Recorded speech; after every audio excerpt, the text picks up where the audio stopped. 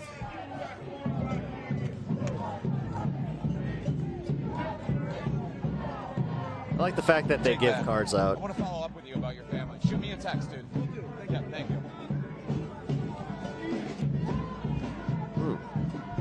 Scorpion 420, what up, brother? That is an example right there about how politics has real life impacts on real life people.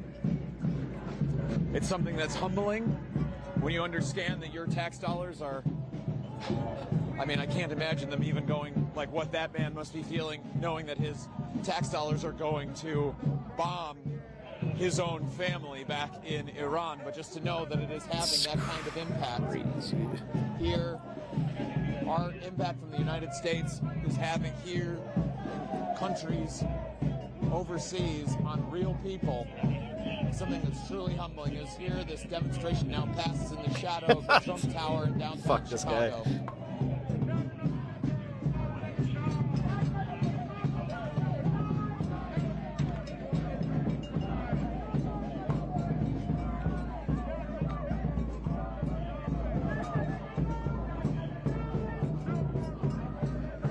You'll have to excuse There's like the waving 4 camera different- right now as I'm trying to juggle 14 different things. I'm a one-man band out here tonight. Alright, Chicago, that concludes our program for today. But we're going to be out here a hell of a lot more in the next couple of weeks. So I better see all of you these next couple of weeks. Yeah, I'm gonna try and make it out to one of these. I get a new phone. Not just pressuring Donald Trump. Fuck. I forgot about that, man. God damn it. Not just pressuring Republicans, but pressuring Democrats too. That is why people like Donald Trump, people like Michael Frerichs, it's important to pressure them. You have to sign on to our campaign to demand Frerichs Yeah, because right now my phone won't support it. from and the bonds that he invests in as Illinois Treasurer, he divests from those. And you can do that in the meantime in between those protests. You did protesting today, you just got back? Hell yeah. We'll Ivatala, the winged wolf. He had fun. We'll be back. Just Arnold Schwarzenegger with his Terminator sunglasses, slowly nodding, just. I'll be back. But enough with this cat. Donald Trump, you fucking clown! Trump, you fucking clown. The working class will take you down! The working class will take you down. I like that. You fucking clown! You fucking clown! The working class will take you down! The working class will take you down! Alright, thank you. Everybody get home safe. Go home with someone that you know.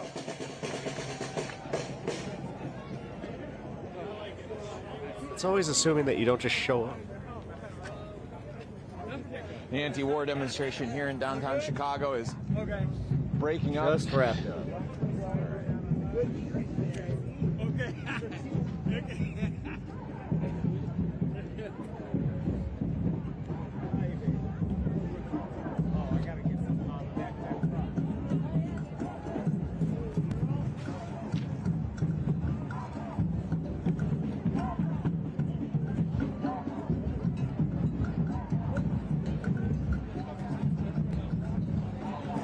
So I'm going to use this as an opportunity to draw this stream to a close now that this protest is breaking up. I've got to make my way back to my vehicle and back to my family tonight who are waiting for me in Wisconsin. So I've got to drive ahead of me as well. If you've been with me this entire time here out in downtown Chicago, thank you very much.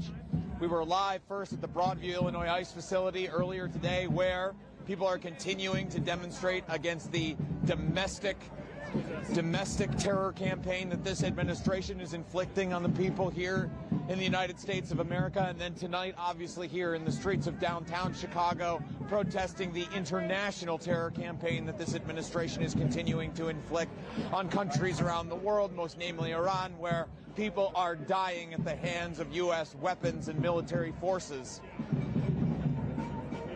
Billions upon billions of dollars of your tax dollars, of American blood and treasure, is being spent to repress people internationally and domestically here in this country for a dying neoliberal order in late-stage capitalism as it begins to disintegrate, which of course is manifesting itself first in horrendous income inequality in this country, the loss of job security, the loss of community, the loss of family in this country.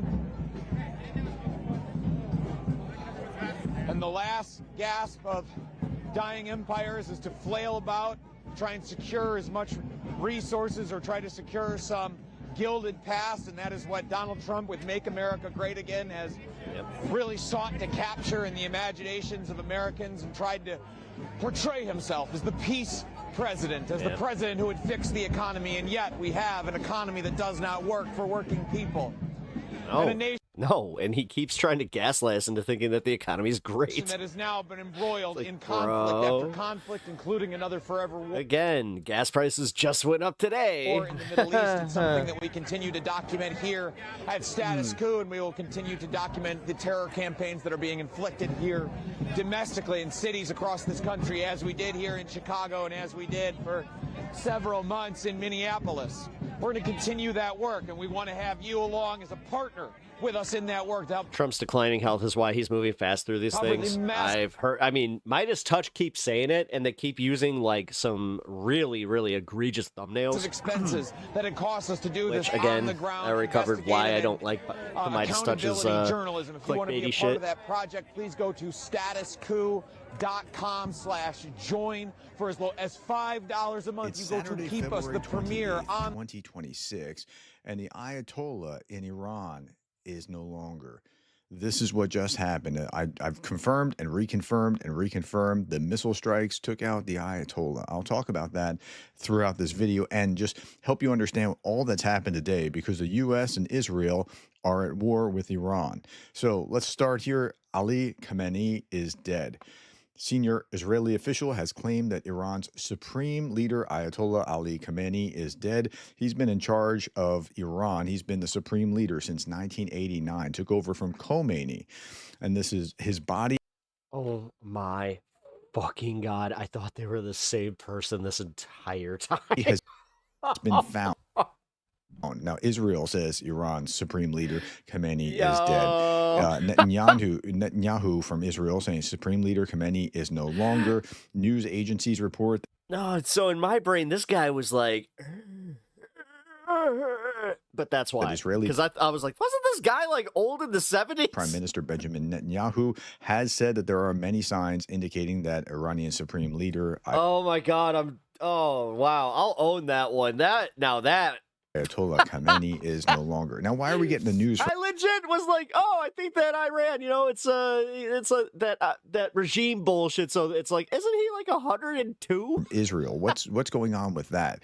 Okay, so I'm going to show you a number of 80 makes more sense, and then okay, videos from other like YouTubers that focus on things like this, like the Russia-Ukraine war. And if you don't know who I am, oh God, now I have to actually like learn about this. What happened? Like, how did he come to power? My name is Darren Gertis. I'm just a professor. I try to provide context. No, please do, and I hope you provide context to that. Primarily, what's going on with Ukraine and Russia, and I cover that every day. I have 3,700 or so videos, mostly about about Ukraine and Russia. But I'll talk about Iran or Venezuela or other hotspots as they pop up. I can't believe I thought so we're going to talk about Preston Stewart, Ryan Macbeth, and William Spaniel primarily. I'm going to show you little clips from each of them. So this is Preston Stewart. He came to power violently? Talking about why we're hearing from Israel. Listen. Wait, the guy that got today, it was violent? Mobile. I thought it was like a missile launchers being taken out.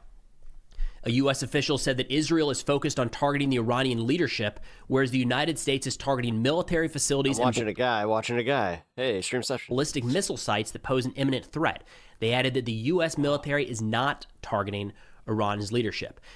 Okay, so that's interesting. So they divided labor. U.S. is going after military radars and missile launchers and things along those lines. Israel is going after sports highlights. A decapitation campaign of Iranian leadership. And then they're saying, I was just watching this on the news. They're saying, look, Israel, we stand with you, people of Iran. So, okay, just a little bit more. I want to say real quick, I think this is the first time that we've had a... No, I know that the Shah was violently installed, but I didn't realize that he was like... deliberate operation like this, planned and carried out by the United States and Israel. Israel, no doubt, was involved in Operation Midnight Hammer. The lead up to that was only made possible because of Israelis' effects during the 12-day war. But in terms of the coordination in the airspace and American and Israeli jets overhead firing at targets at the same time, I think this is the... What's so funny? What did I miss? Oh, I thought that the Ayatollah was like damn near 100 years old and that they kept lying about his age. This has happened, or at least the first time in a long time. So because I thought him and the other guy that ruled up until like 89 were the same person. This is historic. And they're targeting two very different sets of things. Okay.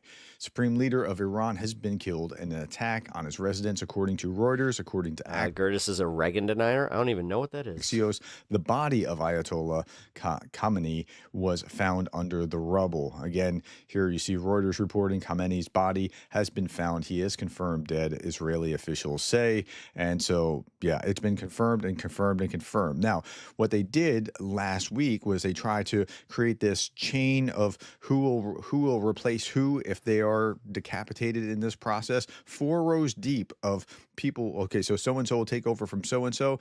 Well, there's now more than 40 Iranian leaders dead. That's why I was laughing, because I'm like, this motherfucker was like Gandalf. Like top tier kind of Iranian leaders. Now, you might say, well, who is this guy? I just heard the same thing on Fox News being reported just before. The Grand Wizard, Khamenei, is 125 years old. Before I started this video, just had that on in the background as I was straining some things. It's legit. Okay, elimination of the Ayatollah is a mini holiday, says Sternay Sternenko. If you follow the war in Ukraine, you know who Sternenko is. He's done more for fundraising drones than about any other human on Earth. The elimination of the Ayatollah is a mini holiday. The only thing better than that is the elimination of Kim Jong-un and Putin. Jennifer Griffin says the U.S. She's from Fox News. Keep it secret. Keep it safe. Or formerly from Fox News. I think she's still there. U.S. officials confirmed to Fox that U.S. believes Khamenei and 5 to 10 top Iranian leaders killed in the initial strike on compound agree with Israel's intelligence assessment. But then again, on Fox, I just heard 40 upward. I think they said north of 40 have been confirmed killed. Okay, Khamenei, Michael McFaul says Khamenei. Fly. You fools. Khamenei God, now I want to watch Lord of the Rings really bad. killed so many innocent people I and might, repressed you know what? That might be my night tonight. I might throw on some extended edition of Fellowship. millions of others. There's 90 million people in It's about in that Iran. time. You know what? It would make me happy. I think I'm going to. Million people have been repressed for 47 years. No matter your position on this war, we should all be able to celebrate this fact with the Iranian people and then hope that there is a plan that doesn't produce another dictatorship. That's the concern, and we'll talk about that near the end. Thank you. Okay, Ryan Macbeth was talking about, like, what's Iran really... This is the first video I have ever watched of this guy. I just searched what's next, and this is what I got. Been doing. What's Iran been up to? Listen to this. In the Palestinian territories, in Yemen. Iran is a country that gave children plastic keys to paradise and told them to walk into Iraqi poison Lord of the Rings gas. is the goated musical score. Supported Bashar al-Assad, a man who used poison gas on his own people. If you were a coalition soldier in Iraq and you were blown up by an explosively formed projectile, it was likely provided. Anyone seen the series, I think, about hobbits? If you're talking about the one on Amazon, yeah, it's good. By Iran. If you were a merchant mariner. It's very loosely built on the Sumerian, I could never fucking say it, which is, it's like old tales of Middle Earth. Transiting the Gulf of Aden. The missiles and drones fired at you by the Houthis were provided by Iran. If you were Ukrainian. If you haven't watched A Night of the Seven Kingdoms, though, oh my God, do yourself a favor and watch that show. And your apartment building was hit by a Shahed Sumerian. drone. I can't. Cimmerian. That was made Cimmerian. Cimmerian. Cimmerian. in Iran. The Ring of Power. God damn it. Fuck it. Yeah, Iran's not a good actor in all of that region and throughout the world, generally speaking. So that's a good point by Ryan. Go watch Ryan's full video. Go watch Preston Stewart's full video if you have the time. The United States and Israel have conducted strikes on Iran designed to set conditions for regime change and prevent Iran from military threat. That's actually not that. Man, every once in a while, you need someone to break it down for you. The U.S. or Israel. Israel has reportedly focused on decapitation strikes and military targets. The U.S. has focused mostly on military targets. But I want to focus on this. Conditions for regime change. This doesn't mean regime change itself, but conditions for regime change. Look, the U.S. is using airstrikes. They don't have boots on the ground. The people of Iran have to take ownership. A Night of the Seven Kingdoms. Of this. It's based off The Hedge Knight, which was a short story by George R.R. Martin that's set in the Seven Kingdoms. If there's going it's based on Duncan Egg to be a regime change, it is quite possible you could just get another dictator in there, or you could actually have Iran flip and become like what it was before 47 years ago.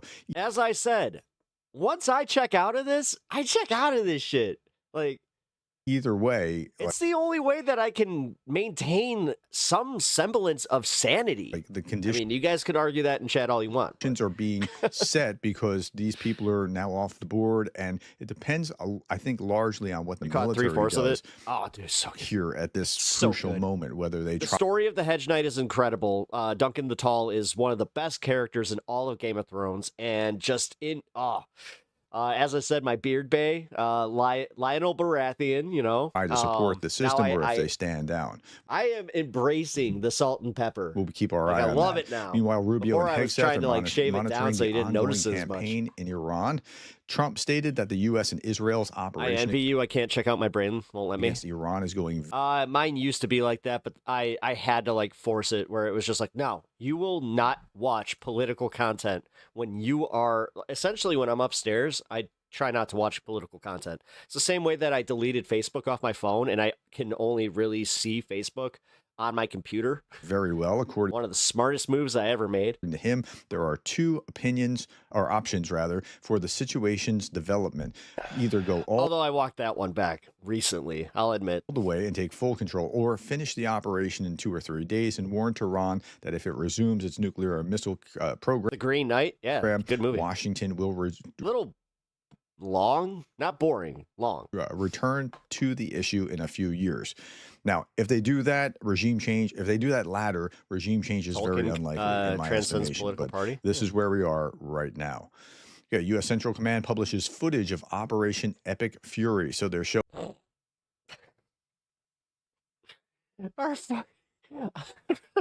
Our leaders are just—they're such a joke. some of their tomahawks. Epic Fury. Hawks going off. They're showing planes going off the decks of a carrier. They're it's just a bunch they're showing these kind of things, right? troll-minded idiots. So they're letting the world see what is going on in this. It's a war. I mean, it is maybe a short-term war, but it is a war. Okay, newly released footage of airstrikes in Iran today. You'll see some of the kind of the destruction, like this tower being just like what was there is no longer, or the truck that Obama had worse names for his operation, did he? that is. Well, let's try. I don't know. I didn't have them shoved in my face constantly. Yeah, you can get the idea.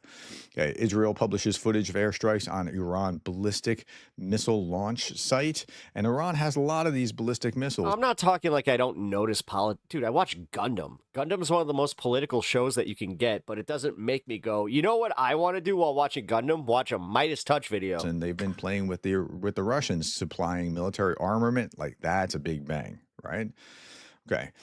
Explosions reported in Riyadh, Saudi Arabia, possibly Prince Sultan Air Base. The base hosts You would still have to care, because at some point somebody would try to fill in your ditch and you'd have to go to some fucking committee meeting. U.S. troops supporting Patriot missile batteries and THAAD systems. Politics sucks, but it's important. There's impressive footage showing a MIM-104 Patriot. Do you understand that, like, ancient civilizations had politics, right? Air defense. That's the. Sometimes it just made it easy. Sometimes you were just born into a kingdom and you would just, I don't know, die by the time you were 30. So you would see, like, your king get a little old, but then you would just go, Patriot going after this thing. I have. And successful. I have the shit. The intercepting. What's the old one? Leprosy. An Iranian missile in Qatar, and they successfully intercept one and they miss another. But you'll see how, like, once it catches up to something, there's an explosion up in the air, right? But there's another one going by, and that's going to come by and go the other direction. You're out. Good show. Thank you. Appreciate that. Going to throw out some Lord of the Rings and have dinner. Yes. Well, I will be probably joining in that exact activity in a little bit here. There's that going up, trying to intercept. Got the 420 it's coming not up, going to get actually, it. because It's going to go right past. Whoops, that one's coming down. So, yeah. Yeah, so this is real. This isn't a video game. U.S. is urging all of its citizens around the world to exercise increased caution because the Iranians are going to be out for vengeance. EU says that Houthi forces are threatening to launch new attacks on the U.S. and Israeli ships in the Red Sea and the Gulf of Aden. So there are a number of choke points here. The Strait of Hormuz is one of these choke points. Another one here, the Suez Canal. Another one down here at the Gulf of Aden. LPG tanker in the Strait of Hormuz just changed its AIS to broadcast Muslim vessel Turkish in a likely attempt to ward off an Iranian attack. The Iranians don't want to mess with Turkey. Here we go. The first ship is turning around. According to maritime traffic, the Indian-flagged crude oil tanker just made a 180-degree turn next to the Strait of Hormuz. I don't blame them one bit. That's going to clear out. This entire skyscraper in Bahrain is now engulfed in flames after a direct strike by a Shahed drone. What you're seeing right now is what 4 years of Russia's war on Ukraine is going to be doing as it spreads in the next war. So this attack on this building, that was a Shahed drone across the Gulf, right? And so look, you have the Persian Gulf here, Bahrain's over here. That's a Shahed drone flying over from Iran into Bahrain. And that's what warfare is going to look like in the future. Videos of drone strikes in Gulf countries look exactly like footage from Ukraine, as if there were two peas in a pod. Iranian weapons handed over to the Russian Federation several years ago and refined in combat conditions are now flying over Bahrain, the Emirates, Qatar, and judging by all accounts, they are hitting their targets. This is precisely... Somebody said that one of the drones looked like a paper airplane. They were not too far what off. many warned about. And now Bahrain, Qatar, Saudi Arabia, they don't have the same defense. The only place in the world that has really robust defense against this kind of thing is in Ukraine. This is precisely what many warned about. Military technical cooperation between the regimes in Tehran and Moscow is not just about Ukraine. It's a threat to the entire world. It spreads like a cancer. Okay, here's footage of an Iranian Shahed attack drone hitting an apartment building in Bahrain tonight, seen from the building. You don't see the like you see the background of the explosion, but you don't see where it's actually. But look at that thing. That is what Ukrainians are experiencing. Yup, as I said, every night. Right? It's flown by the Russian, but it's Iranian technology. Okay, Ursula von der Leyen. I don't think one of my buddies, he was visiting us from Ukraine with his wife. He's a American expat who's a teacher there, but his wife is a citizen. So my neighbors had one of those like inflatable bouncy houses outside, and he told me, he was just like, I gotta go inside. I can't listen to that noise. He's like, I didn't realize that I had strong PTSD like tied to that. He's like, but that sounds exactly like the drones when they are incoming. I was like, oh, damn. Because you said it sounds like a little spinning fan, like just one of those ones that's like in an air compressor. Von der Leyen, excuse me, I don't think she's really helping herself with this kind of thing. The developments in Iran are greatly concerning. Well, yeah, I mean, we know it's greatly concerning, but that's, I mean, you're going to say strong words and that kind of stuff. We call on all parties to exercise maximum restraint. Okay, well, I mean, yeah. World Liberty Congress, Masih Alinejad is a little bit more jubilant. She's a Iranian who has been protesting against the regime for a long time. Yeah, I was telling Leopoldo that how was your feeling when you heard about Maduro's being captured by Trump? I have the same feeling. My heart is in Iran, worried my family. But friends, let's be very honest. We have been waiting for this moment for 47 years. This is the regime that have killed innocent, unarmed civilians. And I'm talking to people inside Iran. They are happy because that is going to be, as I said, the beginning of a beautiful future. It might be. It depends. If it's all over in 2 days, then it's not. But the thing is, this, like we all keep saying, for anybody that doesn't like have like the strong, connection to this, where we're all just like, yeah, but you guys don't have a clear, like a clear heir of of power, so that is going to possibly oh my god, I'm gonna just break it down like this. It could get much worse. It probably will be. My brain is already just fucking shot.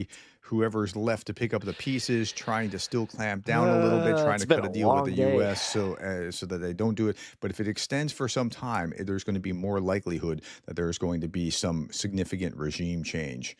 The strikes also targeted key sites, including ministries' bases, homes of senior officials. It was not just in Tehran, but in Isfahan, Ilam, Loristan, Kermanshah, Karaj, and Tabriz. Iranian state media said the country's top leadership remained safe. That's not true at all. I mean, maybe it was at one point, but then the missiles started flying. Okay, I'm going to show you this because this comes from William Spaniel. William Spaniel's an economist. Lines on Map. He does a great Lines on Maps is a YouTube channel. He does a great job. His video was excellent in trying to show what's coming down the pike. So he said, look for these things. Iranian citizens' response. Okay, that's good. They're happy. Check. Iran's propaganda narrative. Well, you just heard that. The White House divisions, or what's going on there, or congressional frustrations, confusion in the U.S. public. Now, I've heard multiple people say, well, Trump hasn't really laid out his case. But he also did put out a video laying out his case yesterday. Maybe it wasn't as strong as they would have liked. Responses from Russia and China. Look for that. Look for allied reactions like Ursula von der Leyen and the Strait of Hormuz, which I just showed you, like the vessels turning away from the Strait of Hormuz. Look for all those kinds of things. And I would highly recommend William Spaniel's channel if you're looking for something else. Meanwhile, Russia's foreign ministry condemned the U.S. and Israel's attack on Iran, calling it a pre-planned and unprovoked act of armed aggression against a sovereign UN member in violation of international law.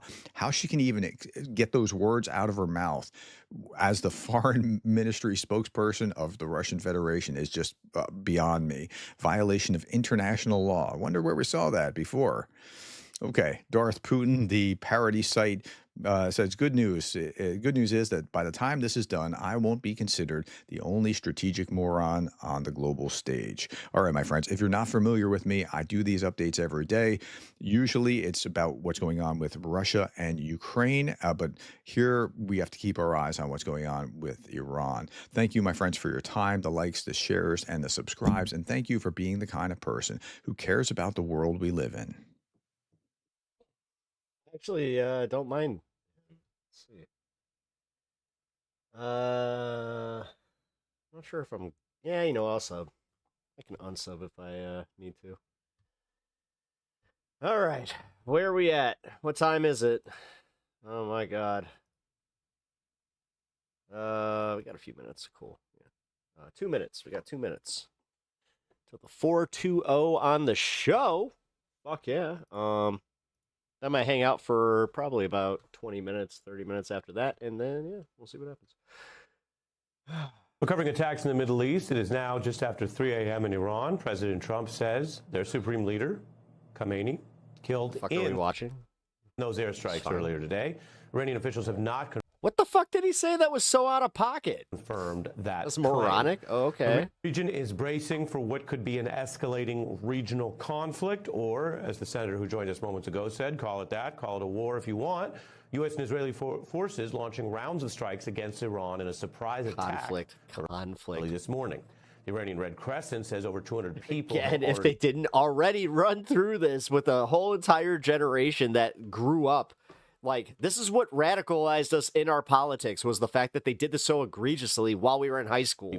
And then tried to get us to fucking go to the military. Killed, according to their estimates, 700 I don't others. think you guys understand how aggressive military recruiters were. They would come to our school every fucking Friday. Injured. We have seen fire and destruction on the streets of Tehran. Were you not listening? Reports. I mean, I was listening to most of it. Of Iranian drone strikes and a U.S. naval base in Bahrain. No, I'm asking you, what was your problem with it? Hit. There are no reports of American casualties at this time. He's literally acting if this attack was justified. Joining us now is Insa. I didn't feel Mom Rashid, as much of that. Okay. An international reporter who is live in Holy Dubai. shit. What are you seeing? Well, look, it's Iranian calmed Dean down Cain. over the last hour or so, I'd say. But the let's celebrate this attacks 420. from Iran, He was carried justifying the U.S. deep aggression. into Oh, I the missed night that part. here in the United Arab Emirates. We've seen attacks right throughout the day coming in from Iran, targeting a number of areas in the UAE, namely here in Dubai, where I am, and down the road of the capital in Abu Dhabi.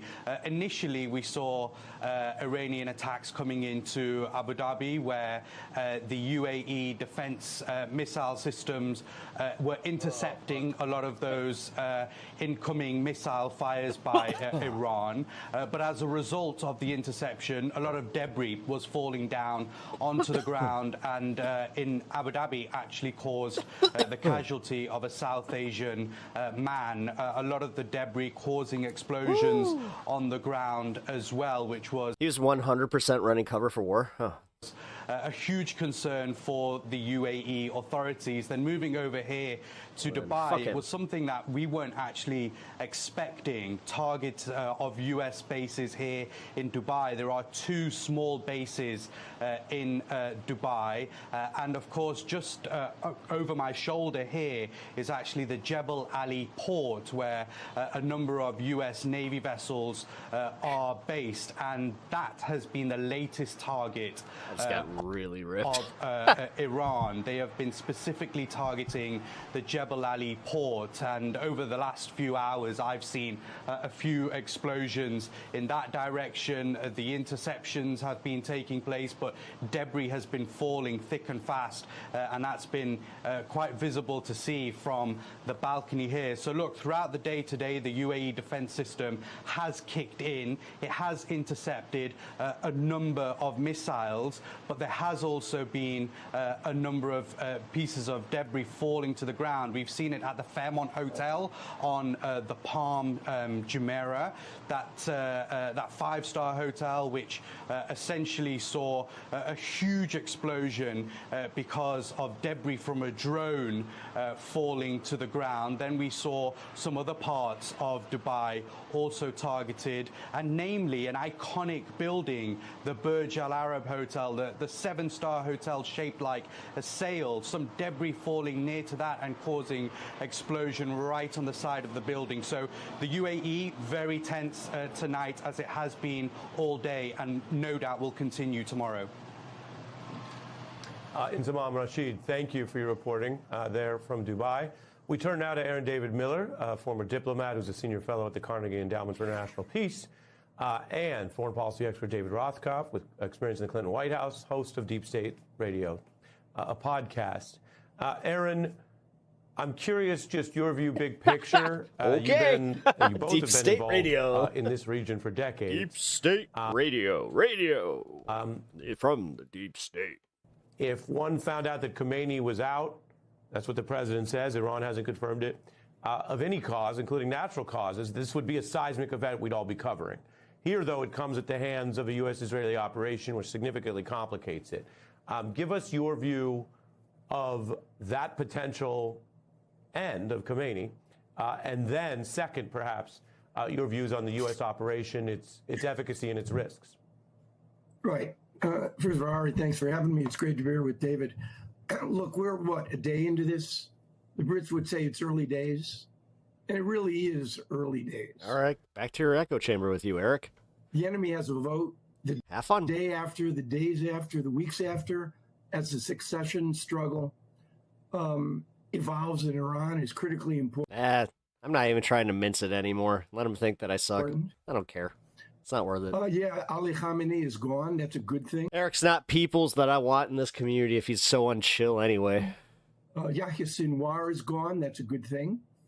Hassan Nasrallah, head of Hezbollah, that's a good thing.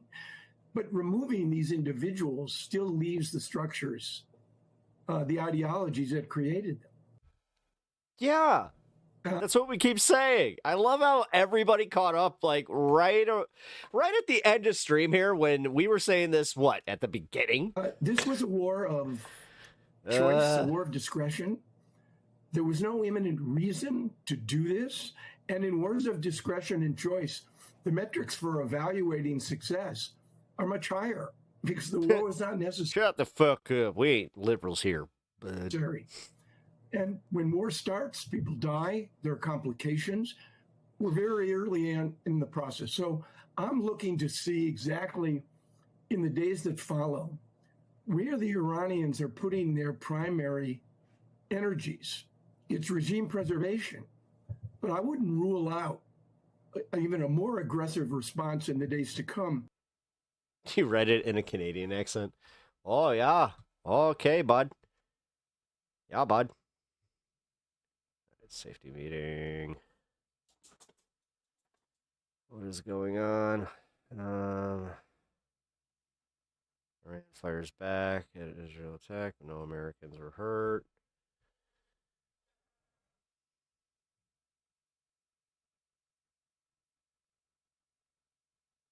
That is a defensive war. That's why I went so hard for Ukraine, because I'm like, wow, finally, like an example of where we need to supply weapons and we need. We're covering And, attacks in the Middle East. It is Mercado is doing work with the status quo now. They actually like hired him on. I'm kind of happy for him. Kind of happy. I'm really happy for him. It's fucking awesome, dude. All right, let's see. Do we have any other things that they can... Any other opinions we can get some context with? Any of this? Anybody? Let's see. Oh, boy.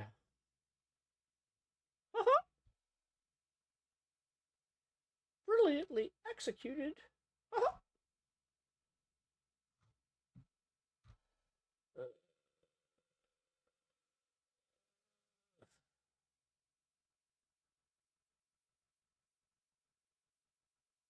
What the fuck? Calling from a 308 area code. Who's this? Where are you calling from? Hey, it is Kowalski from the unusually warm state of Nebraska. Kowalski from Nebraska. What's on your mind? Well, Sam. Oh, hell yeah. Tell your Canadian friend to come and watch. I have noticed that in the last 2 weeks, you have not addressed something that has been going around the internet, and it just seems a bit suspicious to me. All right. Do tell. You have not once put your thumb on the scale of the discussions about the Lookmaxer Cavicular getting frame-mogged by an ASU frat leader, which, sent his cortisol levels into the danger levels. And I'm just curious why, as a Lookmaxer yourself, you haven't touched on this. Oh my God, he's so the mogging. Oh my God, I had to watch this. Pretend like I understand what that means. I can't even. Clavicular doesn't look as good as the guy from ASU. No, is that what Sam. it is? I love this. Yeah, correct. He totally got frame-mogged by this, I believe it's called a Chad from Oh, I know what that ASU, is. And it wasn't I know even what a close. Chad is. Oh no! I mean, I'm listen.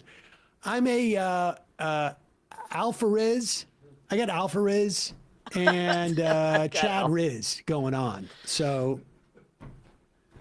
I mean, we know your cortisol levels are through the goddamn roof. Oh, dude, I Wait, that's sell bad, though. my extra cortisol. It's bad to have cortisol, isn't it? Yeah, it's bad. Yeah, but cortisol levels are supposed to always be maintained and low. I have no idea. This is Gen Z stuff. From my What are they saying? It's looks maxing. If you don't know what looks maxing is, good for you. This is like their challenge. Just I don't know. On your moment. So. Clavicular being the guy who smashes his Sigma dead ass. jaw with a hammer so that it microfractures and grows back stronger. Are you serious? Yeah. Yeah. Oh, dude, yeah. I saw like the video that like they explained what he did, where like the chisels. You're a Republican Party leader in the Senate, I think. Just relate. I don't know. Well, I appreciate you weighing in with that. I only found out what Skibbity Toilet was because I saw like the fucking literal toilet thing. I was at a Walmart and I was like, what the fuck? All right. And then I just wanted to. I don't know why I was at a Walmart. Talk about one. That's one thing I got to say about living in the city is like you do not have like just you're not surrounded by those agriculture. Like fuck Walmart. Cultural thing if there's time. Target's galore though. Sure. Just don't gesture max. No promises. So don't gesture max. I have been looking into some more numbers, and the United States will increase its dependency on food imports from the great nation of Mexico this year. The U.S. has hemorrhaged so many of its high-skilled migrant farm workers that our production will slip, and we will be more dependent upon imports from Mexico for things like fruits and vegetables and nuts.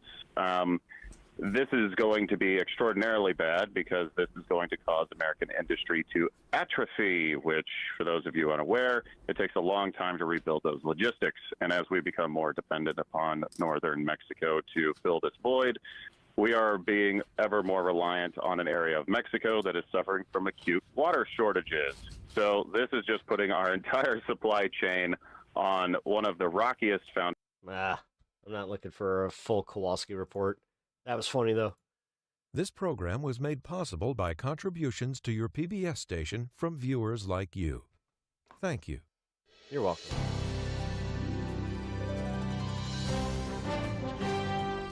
Overthrow the Iranian. Today, the U.S. and Israel launched an unprecedented joint attack on Iran with the stated intent. I just realized that fucking PBS literally has the same exact presentation as RoboCop. Tension. I swear to God, if they do like the little turn. Overthrow the Iranian regime. Multiple U.S. and Israeli airstrikes targeted a range of sites, including Iran's political leadership, military commanders, and missile infrastructure. And President Trump announced on social media this evening that Iran's supreme leader, the Ayatollah Khamenei, was killed in the strikes. In response, Good save. Iran launched its own unprecedented wave of retaliation. See, I'm unprofessional. I go, bah. On half a dozen regional countries, focusing not only on American bases, but also civilian infrastructure. Iran's president called This the I attacks can on translate. We're in a food crisis. Yeah. his country, There we are. unprovoked and illegal. And Iranian officials say that one strike hit a girls' school in Iran, killing more than 100. We have team coverage You never tonight caught that. here in Washington. Let's start with our foreign affairs. It's fucking RoboCop. And defense correspondent. We're living in, I swear to God, we're days away from fucking Trump just being like, you know what? We've had a secret project that we've kept under wraps, and it's a great thing. It's a great thing. We have this soldier from Venezuela, and he unfortunately went down in a fiery wreck. But we took him in, and we used the best American technology that could ever be used. And then we brought him in, and we decided to give him all of the care that we could by taking his brain and his lungs and his face and putting him in a robot body. We're calling him Robo Soldier. Nick Schifrin. So, Nick, how did this conflict You could say my impression sucks, but you know that I got the cadence. between the U.S., Israel, and Iran actually start? How did we get to this point? With an unprecedented decision by President Trump to launch joint U.S. or Israeli war to collapse the Iran. B to the Z. Gotta say, I don't know why you guys call it Z, but I like it a little bit better. It's better than Z. Z with the Z-E-E. What's up with that? I don't understand. But Z is, it's got the ED, lot more masculine. Gotta say I like it. Iranian state. That's really how this started. Israeli and American officials described to me Actually, that was perfect because that's how he rambles. dozens of strikes on dozens Mecha of Cop. We call it Mecha Cop. targets around the country. You can see the map there. The largest operation Ted 208 coming in here. Israeli history, using Israeli jets as well as American Only the finest of drone technology used in the TED 208. Tomahawks and jets. Israel primarily focused on Iran's leadership as well as missiles whose range can target Israel. The U.S. targeted shorter range missiles that can hit U.S. bases and allies. And the single most significant strike targeted the headquarters of Ayatollah Ali Khamenei, Iran's supreme leader for the last 37 years. President Trump announced his death and called it, quote, justice for the people of Iran, but also all great Americans. And those people... I'm no Gillis. No, Gillis has many countries... He's got a great fucking Trump impression. ...throughout the world that have been killed or mutilated by Khamenei and his gang of bloodthirsty They're thugs. bad. Well, you know what? So this was not the limited strike that was... I'm sure that yours is great. ...considered by the president or his... So much better than mine. ...aides, nor was this even This guy over here. Criticizing my impression of myself. I don't know. ...to Iran's nuclear or missile program. This is a war to overthrow... Wherever he gets this stuff, it must be liberal fake news. ...the Iranian regime, and not quick. The president himself admitted it could be days or weeks before this was done. There's no guarantee of success, and there's no knowing what will happen after that. But even some regional officials who were skeptical of this war before the war started, telling me tonight that now that the U.S. and Israel have started it, they need to see it through. So, Nick, when it comes to that goal of potential regime change, how are U.S. officials making that case? So President Trump basically addressed Iranians directly when speaking earlier today, and he said that this is a single opportunity for them, and he admitted it might not be easy for the U.S. The Iranian regime seeks to kill. The lives of courageous American heroes may be lost, and we may have casualties. That often happens in war. But we're doing this not for now. We're doing this for the future. When Actually, Netanyahu did. We are the ones that hit him apparently was just based on information that the U.S. had given him. take over your government, it will be yours to He would never say that, though. He'd just be like, yes, we did. take. This will be probably your only chance for generations. Probably. Then Prime Minister He Benjamin couldn't even Netanyahu say it. echoed President Trump, speaking directly to the Iranian people. Do not sit idly by, because soon your moment will come. The moment when you will be required to go out to the streets in your masses, to go out to the streets to complete the task and overthrow the regime of horrors that is embittering your lives. That is a big ask, of course, Amna and Jeff, 1 month after the regime killed tens of thousands of protesters in the streets. One other thing, a senior administration official spoke to reporters this afternoon and added one additional argument that the U.S. assessed Iran was considering preemptive strikes on all of those U.S. assets in the region, even though those U.S. assets were just only recently deployed. How has Iran responded to this, both militarily on the ground and then politically from Tehran's leadership? You know, as you said, it's really an unprecedented response, not only because of the geographic range of the targets, but also the nature of the targets. Let's take a look at this map. Multiple regional officials confirmed to me Iranian strikes on targets in Bahrain, Jordan, Kuwait, Qatar, Saudi Arabia, and the United Arab Emirates. And I want to show you two specific attacks. Oh my God.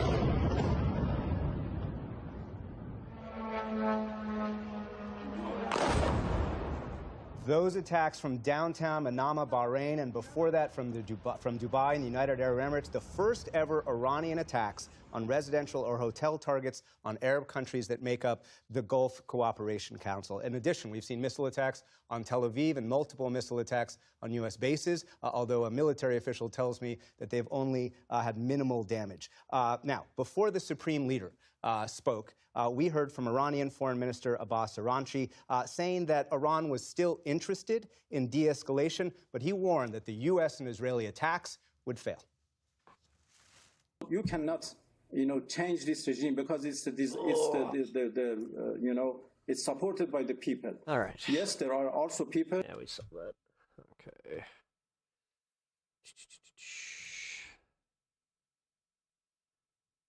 I keep losing Twitch.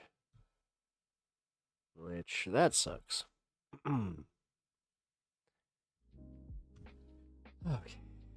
You know what, fuck it. Let's chill for a minute.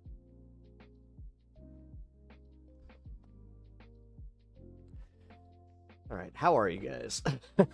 Now I can actually kind of focus on chat a little bit.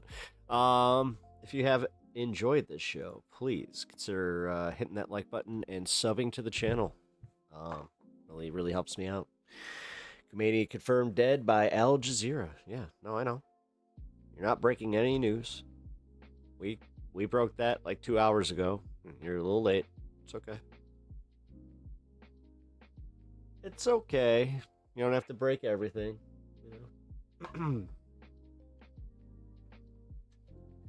Literally in WoW, I wonder why they aren't using adult athletes instead of teen athletes. Looks at the files. It's a mystery.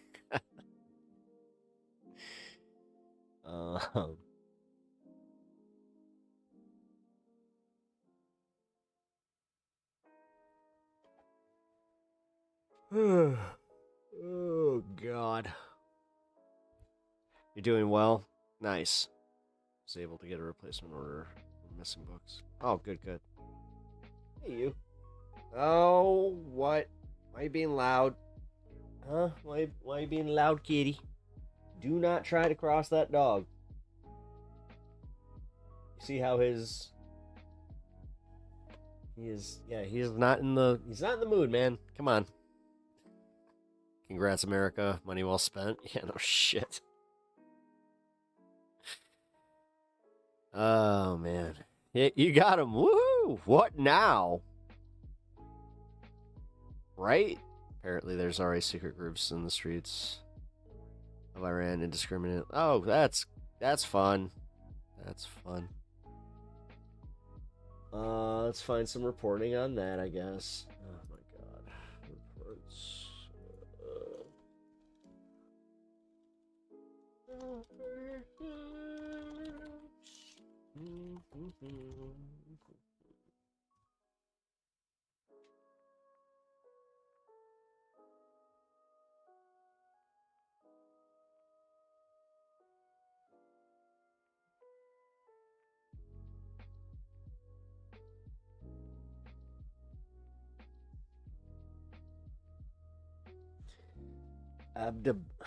Abdanan? Islamic regime is... Wait, reports are coming in from Abdanan. Iran have liberated their city from the IRGC. First of all, reports say it looks like people in Iran are rising up against their oppressors. The full backing and support of the United States and Israel. That doesn't look like it's verified in any way, shape, or form. Then you got another report that's saying that, yeah, they're shooting in the streets.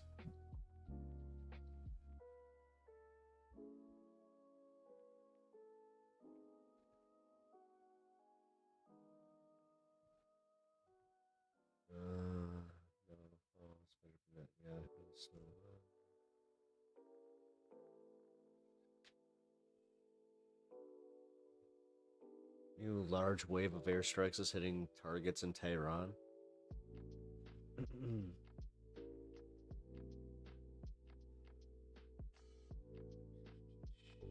I'm just making sure that all reports should be taken with a grain of salt. I'm seeing it as Iran is being completely shut down. No internet, no cellular. Yeah, that's what I'm saying. Like, everything that I'm seeing here is either old footage or it's fucking blatant AI. Like, this one's bad. It's a CNN International video, and it's fucking... It's obviously fucking AI. It's actually the same as this one. It's just a bunch of people fucking running.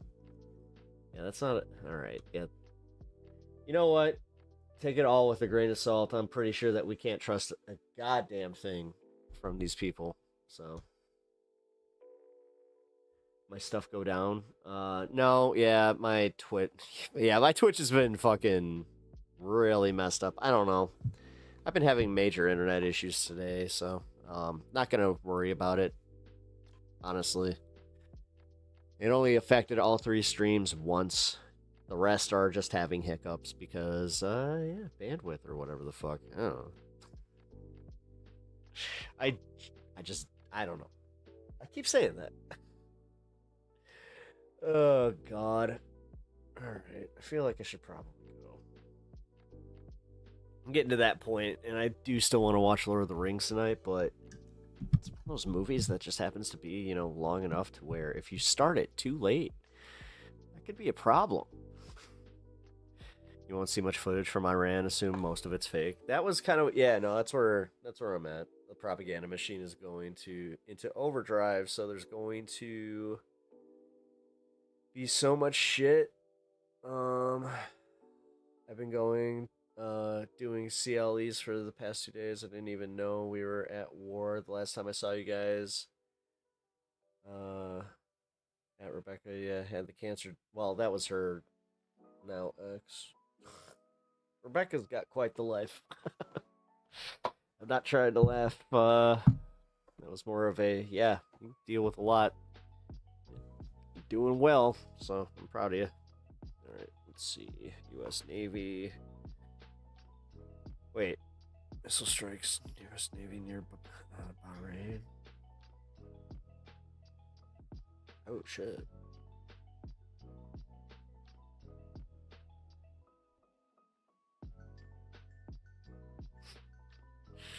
little bit bigger than I thought it would be. I told myself I'd go back to see all these. Wait, pass up, but now I'm like, nah, please don't make me. Nah, I won't. No, you're good. Oh, we will definitely end stream on a higher note tonight, you know. Oh, God. Can I just say, holy fuck. Today has been a lot to process. We did end up breaking some news, you know, with the Ayatollah and a few of the strikes on Tel Aviv. Oh, excuse me. God damn. Alright, let's see. Is there any live updates? There's not, then I think I'm likely to head out.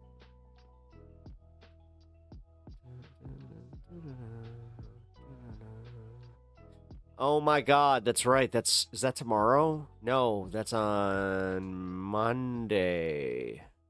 Supreme Court considers whether marijuana and other drug users may possess firearms. All right. Bet. All right, prescription drug users are about to have a massive problem coming their way, because now we're going to start making the whole comparative of, well, hold on, do these opioids impair people to the point that, you know, they shouldn't be operating motor vehicles, so why would they be able to have a firearm, just like you're asking here? Huh, that's crazy. That's crazy. Oh yeah, but the thing is, think about how they'll enforce that too. Bunch of fucking right-wingers about to have a problem. Medical users can't have a firearm already. I mean, we can.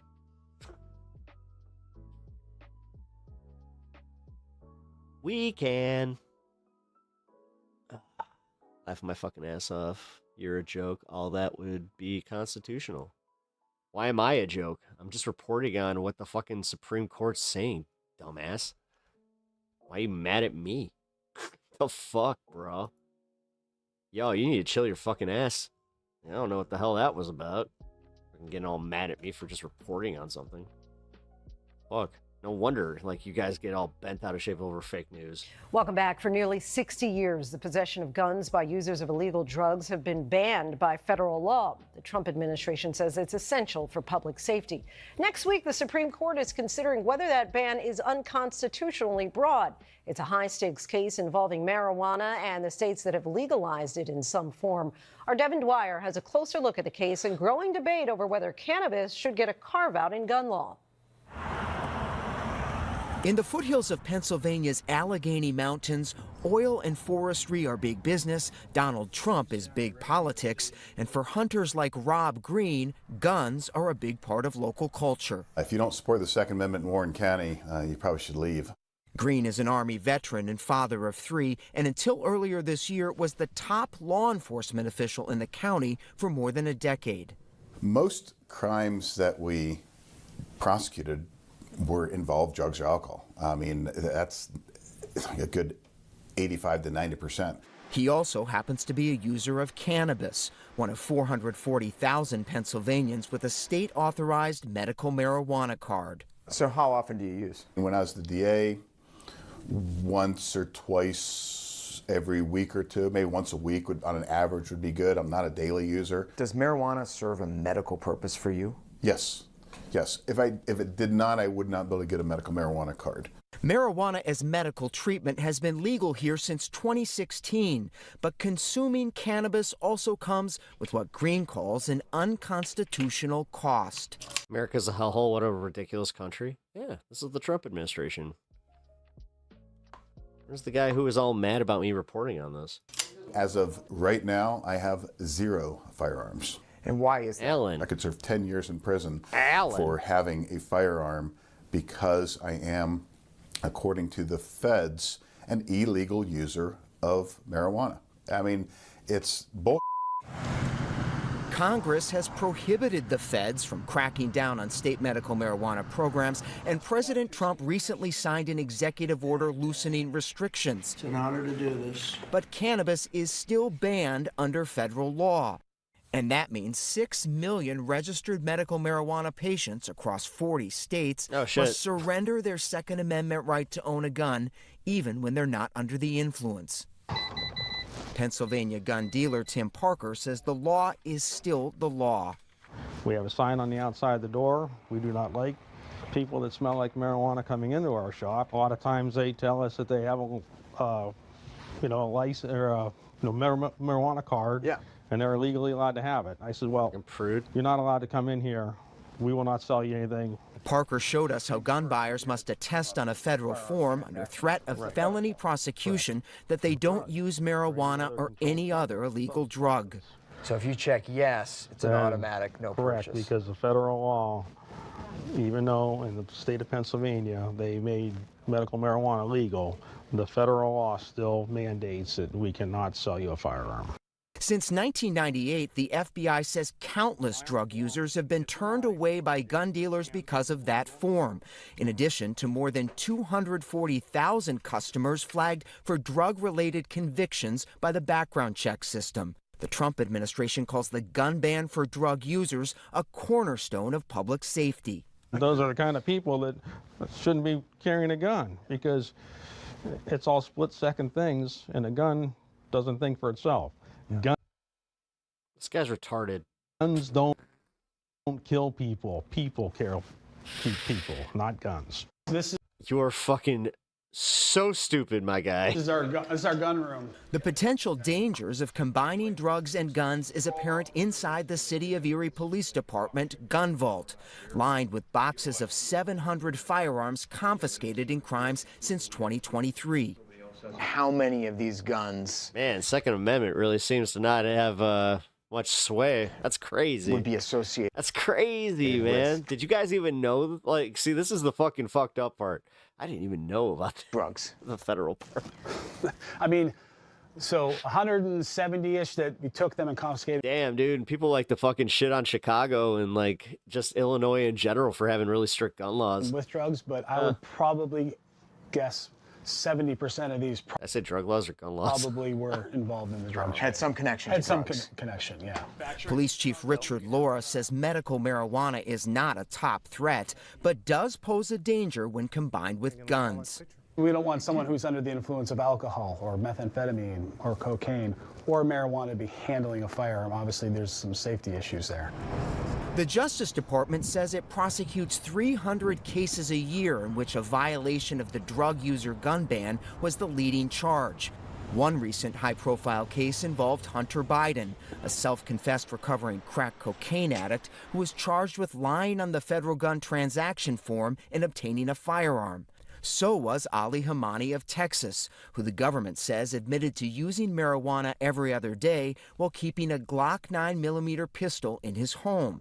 But a federal court said the ban enacted by Congress in 1968 is too broad and unconstitutional as applied. Yeah, I do have a feeling that the Supreme Court might actually do something right. Constitutional, because, and we're talking about a statute that renders it a felony for a person who is a consumer of cannabis to possess a firearm, whether they're sober or intoxicated. Yeah, but not drinking. Yep. No matter what. The Hamani decision spawned a rare alliance. The Trump administration, gun safety advocates, and anti-drug groups now appealing to the Supreme Court to hold the line.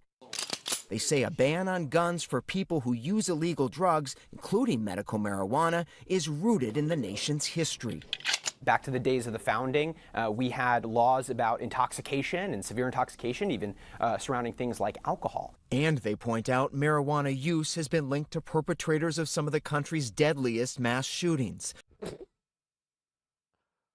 Oh my fucking God. Like the attack in Minnesota. Now they're going to claim marijuana psychosis is Soda last. Oh, wow. I thought it was the trans medicines. Wait a minute. They can't even get their fucking which drug it was straight. At the Annunciation Catholic School. Wow. Yeah, there's not a fucking agenda here. It's not to say that everyone who smokes. Wow.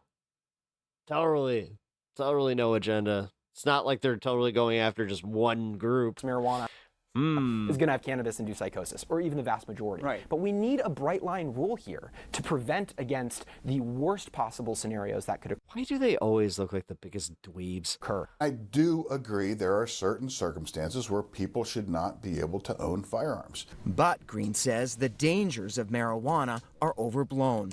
Cannabis has helped me in a number of ways. I mean, it helps me immensely. It's helped out of a lot of other people, and it has hurt me in 0 ways. Are there certain drugs that men are aren't? so dangerous and addictive that No, having that thing, like too much testosterone, that's never brought up. it's not safe for you to have a firearm? Sure. Marijuana Toxic masculinity has nothing to do with it. is you not know? one of them. Just in general, fucking, yeah.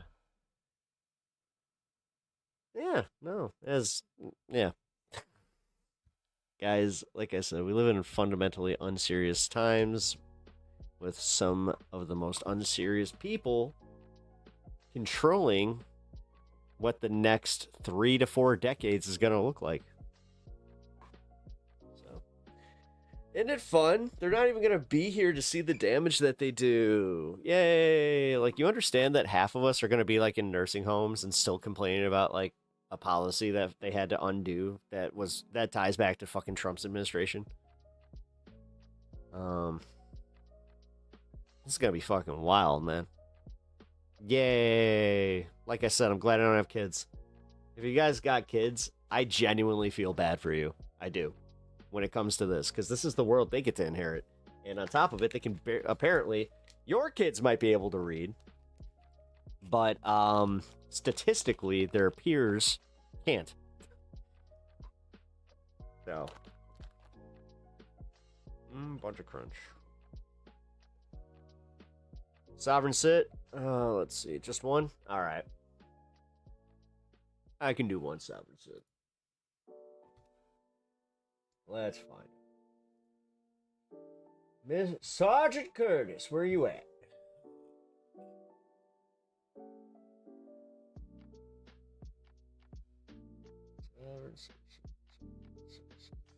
There he is.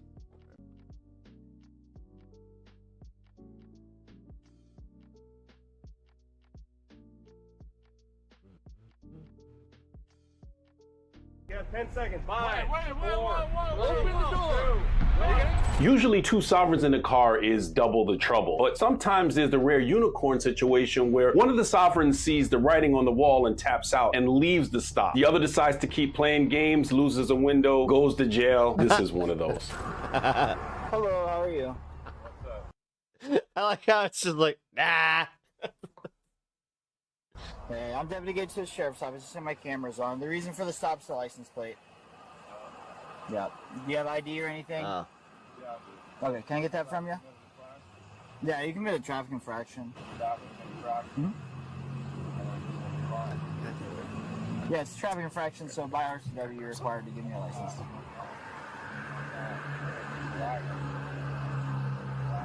Traveling. Okay. Well, do you have any paperwork for the car? Okay, can I see that?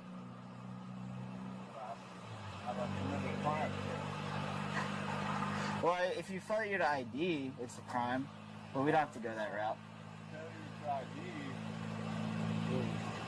If there was another infraction for that. Ding, ding, ding. We got the partially rolled down window, the traveling, the traffic infraction, all the sovereign talk. So we'll see how this goes. We're on the passenger side. Good stuff so far. All I'm trying to do is just trying to exercise my rights. I'm not trying to be a dick. No, absolutely. I don't think you're being a dick. All I'm trying to do is exercise my rights, officer. Do what? All I'm trying to do is exercise my rights. I'm not mad at you for that. Totally get it, right? Well, I'm going to put my, What's that? The dash cam? my dash cam. Oh, okay. Yes, sir. Yeah, you can throw that on, man. Nothing wrong. Okay. All I'm trying to do is exercise my rights. Totally get it and respect that, man. But at this, You took an oath to the Constitution? sure did, yeah. Right. Yep. Okay. Yep. So if you want to look it up really Sure quick, man, did. I'd be happy to guide you through where you're supposed to ID. 4661, I think. Listen. 400. If I was in traffic, right? Traffic? What do you mean? Crime. Did he commit a crime? No.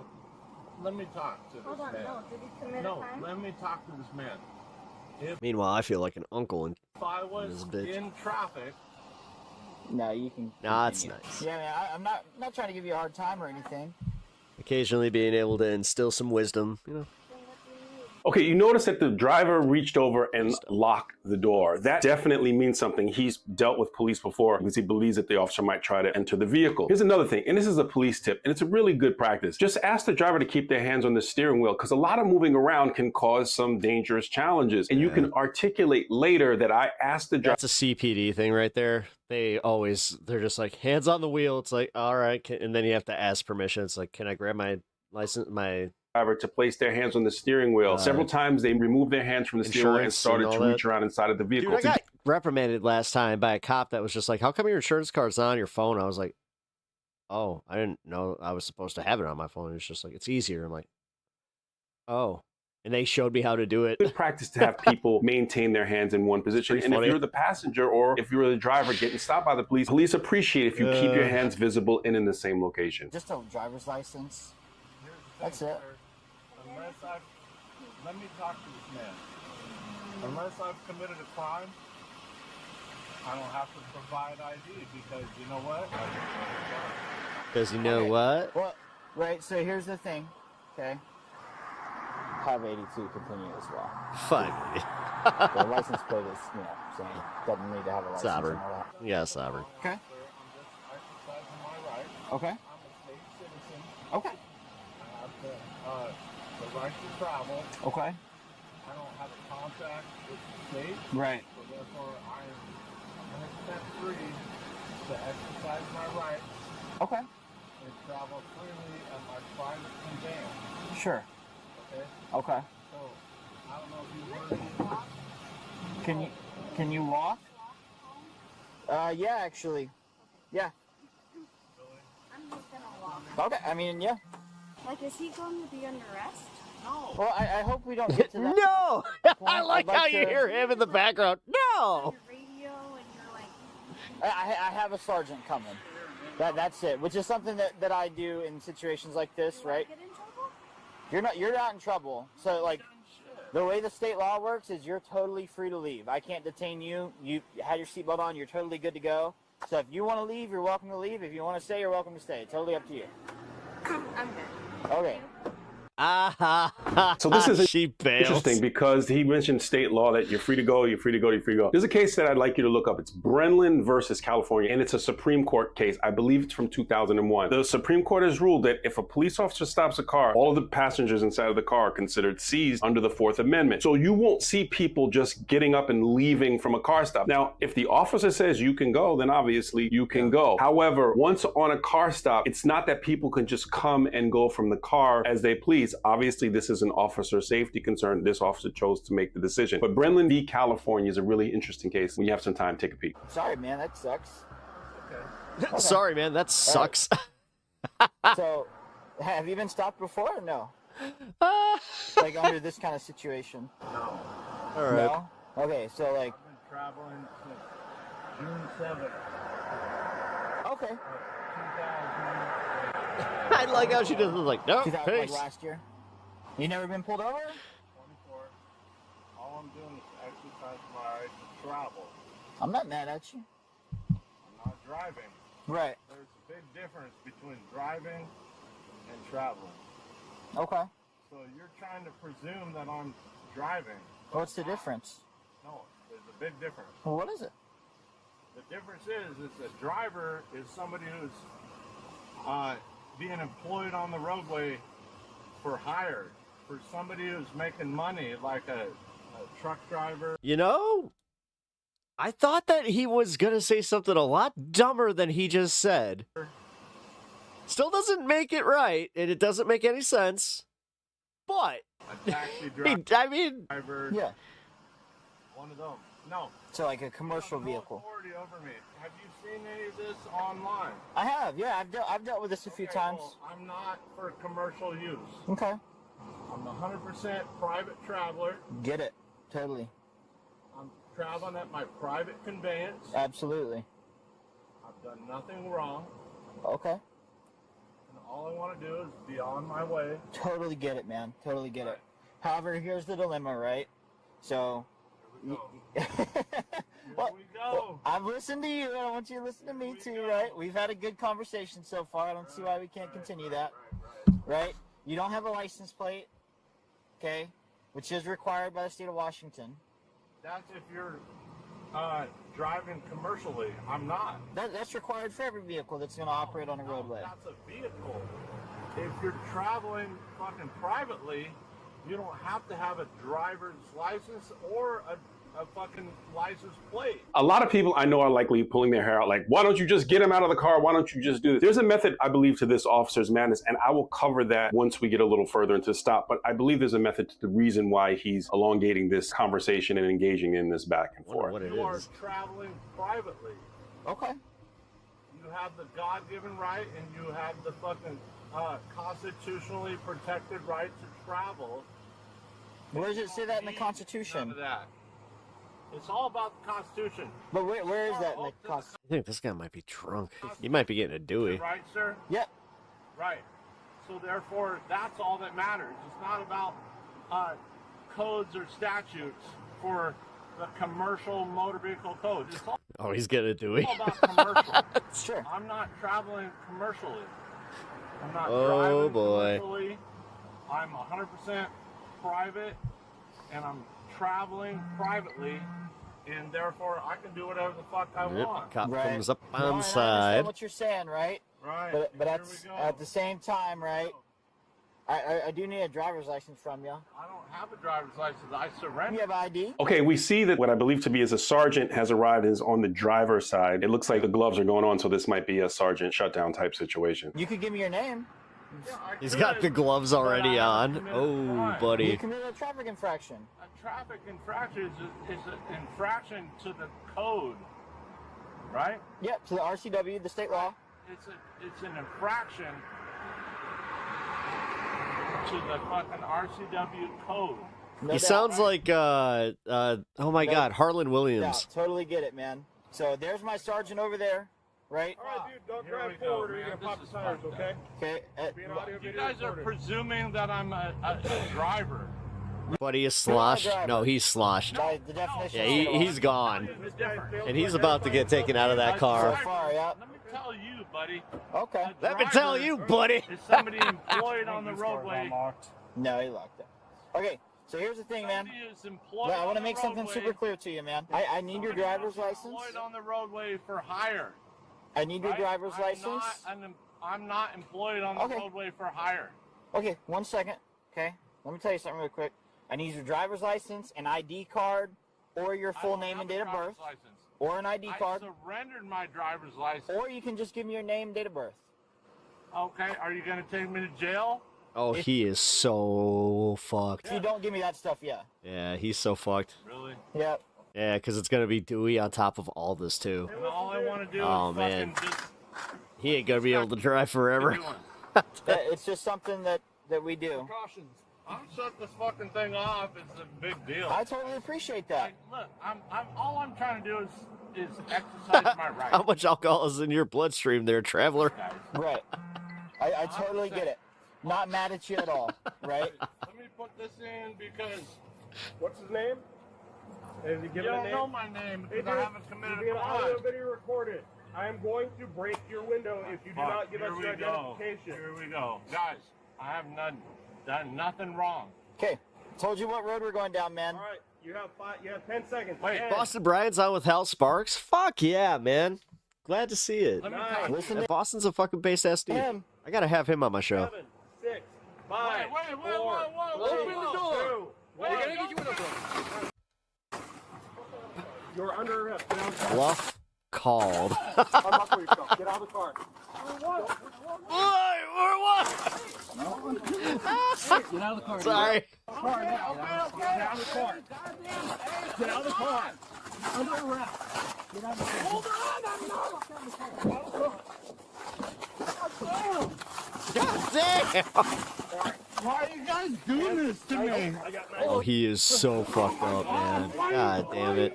All right, what's the over under on him getting a DUI? Because I'm trying to travel private. There you go. We're tying up half the cops in the Oh county my right now, God. man. We don't have All you have to do is give us a name. She broke my landship porthole. Dude, I'm not doing nothing wrong. All I'm trying to do is exercise my Now my life. car, now it's gonna sink. Oh my God. All You I'm guys doing don't is exercise understand my life. where we hit some choppy waters. I have done nothing wrong, you guys. Thanks a lot. There was no way he was walking away with those windows. I told you exactly what was gonna happen. You guys are supposed to They did. They literally laid it out for you, my guy. They were just like, "All right, gonna break your window. 5, 4, 3, 2." Why is like, and he was still arguing. He's like, "Why would you do that?" being like this. Okay, we'll walk back here. You guys Ah, don't sovereign have citizens. Yes, you know what? the right to travel. The joys You of the don't sovereign gotta citizen. be like this. All right, This is face one my of the car, man. elements of my show that I'm so happy that we do. It's just like, no, guys, I'm feeling a little low. Let's watch a sovereign citizen video and getting a little cheered up. Do you have an ID on you anywhere? Now we all feel better, I right? have a fucking ID. Okay, stand still. Face the I car. feel better knowing that my day's gone better than his. Face the Also, car, I feel like I'm just a better person. You guys got me so fucked up. And same with the cops, where I'm just like, I'm a better person than them too. Right now. Tried to tell you the route we were going down, man. Yeah. They rule. No, they really do. In custody. There's some things that I'd like to cover if we just go back in this stop. Initially, I mentioned that the officer was elongating this and having this conversation because he was just waiting for everyone else to show up, and he was making it cordial and keeping it de-escalated. But we go back So many of these guys. back here, and if we look at where the officer is positioned during this conversation, just side on to side on like that, you are giving this individual a clear opportunity to engage you with gunfire, and your torso, head, and everything else is right in the line of fire. In my opinion, it is a much better practice to they always stand by the back. Stand behind that door jamb so that the driver has to turn their body if they want to try to engage you. You can see that the sergeant, when he arrives where he stands behind the door jamb, which is a normal position for a misdemeanor car stop. The other challenge, I see this crossfire potential situation when you have the officers like this if it goes to gunfire. We've seen these situations happen before, and now we have the suspect in the middle and we have officers on either side right in the line of fire, where again, if we're behind the door jamb on both sides, the engagement is different. And I love that you broke my porthole on my land boat. Crossfire doesn't exist. I'm traveling per the Magna Carta. Other thing that I'd like to mention: officers doing a countdown to when they're going to breach the window. Common law, Magna Carta states I have the right to travel as I please. It doesn't say how my state of mind needs to be. Dude, they fucking spider that shit quick. We see the countdown. God damn. God. And then the breach. So essentially, we're letting the suspect know exactly where we're going to breach. And sometimes we want to let them know because we're giving them every opportunity. You're also giving them an opportunity to formulate a plan that they might want to be the aggressor in the situation.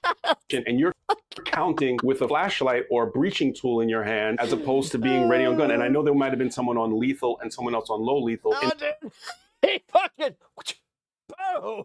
In my opinion, why let them know when you're going to breach? You've given them all the warnings in the world. This officer was super Mr. Negotiator, nice to him for over 15 or 20 minutes. Once we say we're going to breach, we should be the ones that know that we're going to breach and then just do it because the element of surprise should be on our side. They got him in custody. There was no hesitation once they did what they had to do. This is merely constructive criticism to share during something like a debriefing, so maybe it could be a little bit safer going forward. Oh my God, man, this is so crazy to me. Not at all, dude. I haven't done nothing wrong at all. All right, man, let's get you to a car. What about my wallet, man? Well, we'll get it all taken care of in a bag for you. Would you like your phone as well? Yeah, I'd like everything. Okay, cool. I can't believe you guys just broke out my window, though. Why would We you guys told you, do man. that? We told you. It gets really interesting once the officer They didn't say multiple times. gets him inside the car and we find out this man's history. It'll make a lot of sense to you as to why he behaved the way he did. Why would you break out my window? I was trying to work with you, man. Have a seat, bro. Dude, I'm a private traveler, dude. Have a seat, man. You guys took a fucking oath to your Constitution. Have a you seat, just bro. fucking trying to apply fucking He literally sounds just like Harlan Williams. statutes. Like, you guys don't even know what the oath you took an oath to. Okay. I'm a moose rider. You guys got me. You guys don't understand that I'm a moose rider. All I'm doing is trying to That makes me the king of the forest. travel privately. And I travel freely and privately. All right. When I am the king of the forest as a moose traveler. Just give us a second. Why are you guys in my wallet? Why you guys in my wallet? Get your ID, brother. And it's a state citizen passport. See right here. Unless I've committed a crime where I've actually It's a state citizen passport. harmed anybody, you have no authority over me. No, he is fucked up too. That's how. You guys think this is all fucking fun and games and shit. It's not. It's not. You see the private traveler, dude. See the license plate? Exactly. Unless I've committed a crime where I've actually harmed somebody, Is that other cop like egging him on? you have no authority over me. Yeah, he's a private trailer. Did you see the license plate? Yeah. Sergeant gets it over here. Man, you're suspended. That's State why. citizen. And you have to have an I don't ignition have to interlock. have shit. I'm Sure you do. Ooh, yeah. fucking citizen. Ooh, he had one because he was a danger to everybody on the road. Oh, that's no bueno. You don't want that. Driver's license. I don't have a contract with the state. Right. Therefore, I don't have to surrender to your fucking, rules. Therefore, I am good to do whatever the fuck I want. I can travel That justification sums up sovereign citizens pretty well. privately, and I've done I can nothing do whatever wrong. the fuck I And it want says because right there, sovereign citizen not law for says so. commercial use. So you saw the officer run in his computer the suspect's information, and he says you're suspended. So meaning the guy's license is suspended. And then it Yeah. also says that he And was required then- to have an interlock system installed in his vehicle, which is Yeah, usually for a that's- person who that's has Dewey. DUI That's Dewey.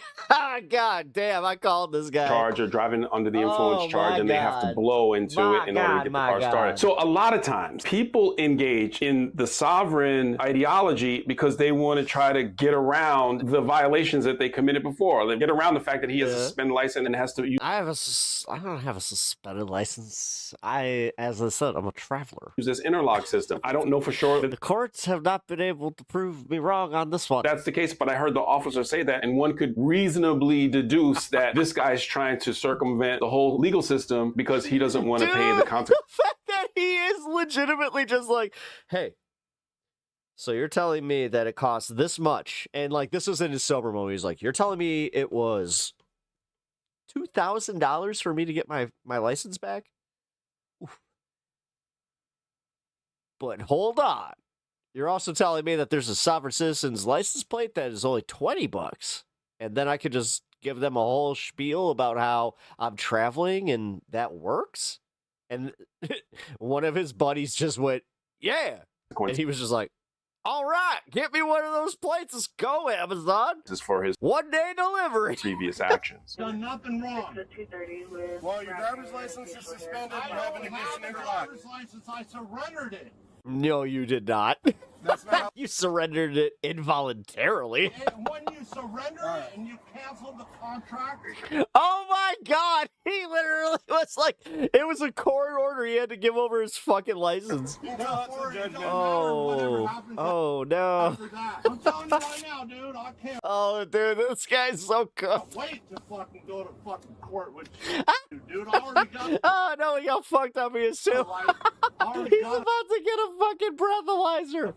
Oh right now, no! Shut dude. You're up! Stop talking! violating my constitutional rights. I'm not a driver. Your lawyer is here. Pep Law here. Gotta say, not exactly thrilled about this client. I don't know. You know, sovereign citizens seem like it was an easy payday because you know what? They pay whether they win or lose. But I gotta say, God damn it! I wish they would shut the fuck up. A driver is somebody employed on the roadways for hire. So what do you call the thing that you hold on to in the front of the car that looks like a circle? No, you're not gonna fucking Is it a traveling wheel? Is it a traveling wheel? I call it my pirates. It's my pirate steering apparatus. You know, it's kind of like it's not a wheel, as I said. It's a pirate steering apparatus. Private. Where are your shipping? Where are your shipping papers? To the Caribbean, duh. I'm 100% private. Where are your shipping papers? You have no authority over. To Tortuga. Do you know Tortuga? Do you fly the Jolly Roger? Then you don't know what I'm talking about. If you are a private I'm a private citizen who's covered under common law of the Magna Carta. traveler, you're required to have shipping. You have no authority over me, buddy. I've done nothing wrong. Well, your car's going to travel to the tow yard. Oh, cops got jokes. Yes. It is. You may not have a contract with the state, but you can enter in. Well, your car's traveling to the tow One yard. with Gene Stone. Yeah. That's Thanks a fucking lot, buddy. awesome. 4661020. Usually I hate it when cops try to be funny, but god damn it, that was funny. That is the RCW that requires you to give me your stuff. Yeah. Constitution. What's a What have I done spinny wrong? do? I cannot wait to sue the fucking motherfucker. I got you. Why you guys gotta We have the trifecta. He threatened to sue him too. Yes. be like this? This guy rules. Tried to work with you, All man. because I want to travel privately? Hey, I tried to work This is with you, bro. this is what I fun. I tried to work with you. No, you didn't try to work with me at I all. You guys are presuming that I'm a My dumbass cat. I driver. swear to I'm God. not. Huh? I'm not a That's driver. That's what state law says. I mean, State. That that's a code and a statute. okay, all right. Well, You know that's a code. Did he just say statue? Not the Constitution. There's a code and a statue. It's statue 102. right. So I'm gonna read you your rights really quick. Yeah, now, okay? yeah. I know Yeah, yeah, Right. yeah. I'm gonna have your badge, mister. dude. Just a reminder, I reckon. You guys just remember who I am. You understand each of the rights I explained to you? Well, you I'm the captain of that vessel. know what's funny, man? You don't fuck with the captain of the vessel. You're, You let my first mate go. I hope you know she was drunk, and you let a drunk person go. What's funny? She was also, the you know, passenger that you had in the car. she's being kind of a bitch. That bitch fucking let her go. Well, that's what I'm Red Raven, what up? saying. Well, what I think is funny is that she knew she at first She was don't trying to be know. on the same page with you. No, dude, she was like, I'm a sovereign citizen too. And then it was like, we gotta bust out your window and arrest you. She's like, please. And then she realized Deuces. where we were No, going. but she don't So know she this is decided the to real leave. deal. No, she doesn't know. She doesn't know that I only came up with this bullshit because I didn't want to go to court. You know the truth. I hear you. All right, man. Yeah. Yeah, man. He's got a Yeah. whole situation set up. Yeah. Man. Oh my god, the way. Uh-huh. Yeah. Yeah. Yeah. All types of angles. All types of angles. That's nice. Yeah, he had a passenger in the car. Oh, yeah. And at first she was like, And the sergeant is now going to be like, where is she? recording me. And he's just going to be like, what? She was fully on board. Yeah. She was like, you have no right to Oh, really? That's interesting. Why is she not here? stop with blah, blah, blah. It's almost like you could have had a witness. Huh. Like trying to even jump over him. And then eventually I Oh, that's interesting. Dude, he's telling. Oh my god, this cop's so stupid. His sergeant. Do you guys see it? His sergeant's just like, oh. You mind elaborating a little bit? she was like, she did the math, surprisingly. She Look at his eyes. He's like, I saw you were on your radio. uh-huh. Like, is there like more people? If his mustache could like fucking just turn from that way to this way when he detects a lie, his mustache would be like right up to his eyes. Like, is he gonna go to jail? And I was like, eventually. And she was like, can I just leave? Can I just leave? Like, where you You're go, like, do everything you yeah. like. You want to leave? You can. She was like, should I open the door? She was Against like, my better so, judgment, you think he's I gonna let her jail? go. Eventually, yeah. She was like, okay, well, I'm just gonna get out. And she just walked off. Yeah.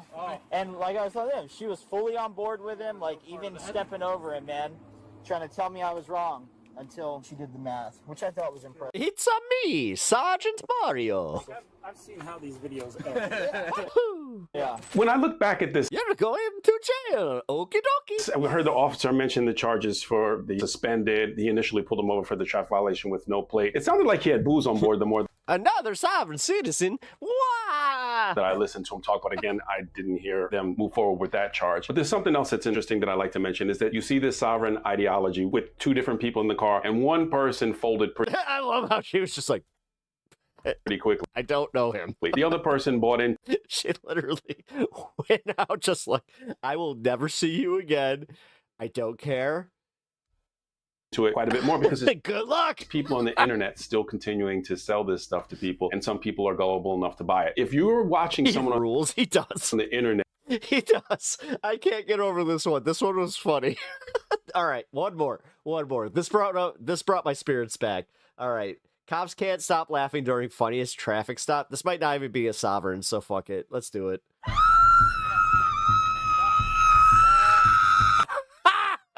right, I'm in.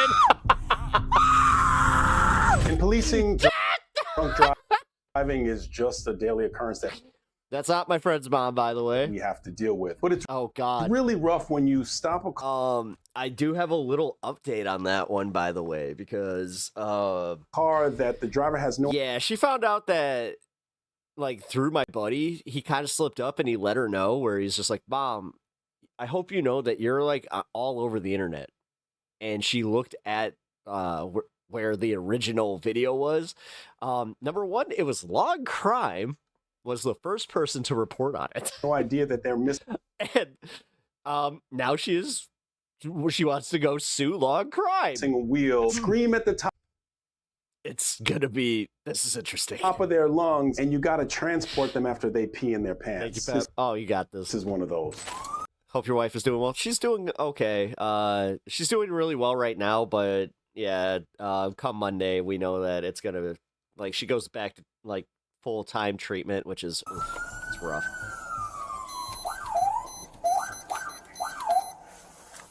All right, here we go. Dude, I'm so excited for this. Missing a tire like that at nighttime, it's almost always going to be a drunk driver. Hello. Hey. How you doing? A tire? What? How did I miss that? What? Yeah, here, walk up to the tire. All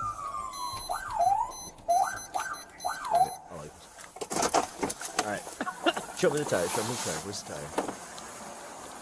Oh no! Oh no! Oh, that's gone. Oh, her car's fucked. Missing a tire yeah, that rim is like that at nighttime. It's almost always going to be a drunk driver. Hello. Yeah, that's a couple $100. Hey. How you doing? Say that again. Oh, she's drunk off her ass. Yeah.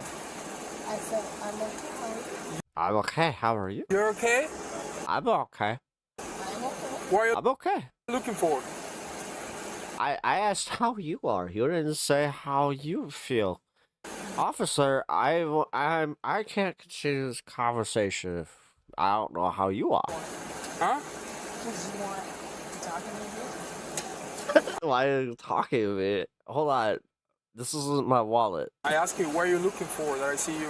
Are you looking for something specific? Here, you take it. Here. I can't find it. The zipper's hard. I don't know. I'm just asking you what you're looking for. You couldn't be reaching for something else. Are you trying to find your ID, your registration, your insurances? Oh no, book club got a little spicy today. It's like, I had a box of wine. To do? How many glasses? A box of wine. It was a small box. I could totally drive. I told Carol to give me a drunk test before I left her house. And she did the thing where she waved her fingers. And then I followed her fingers and she said I could go.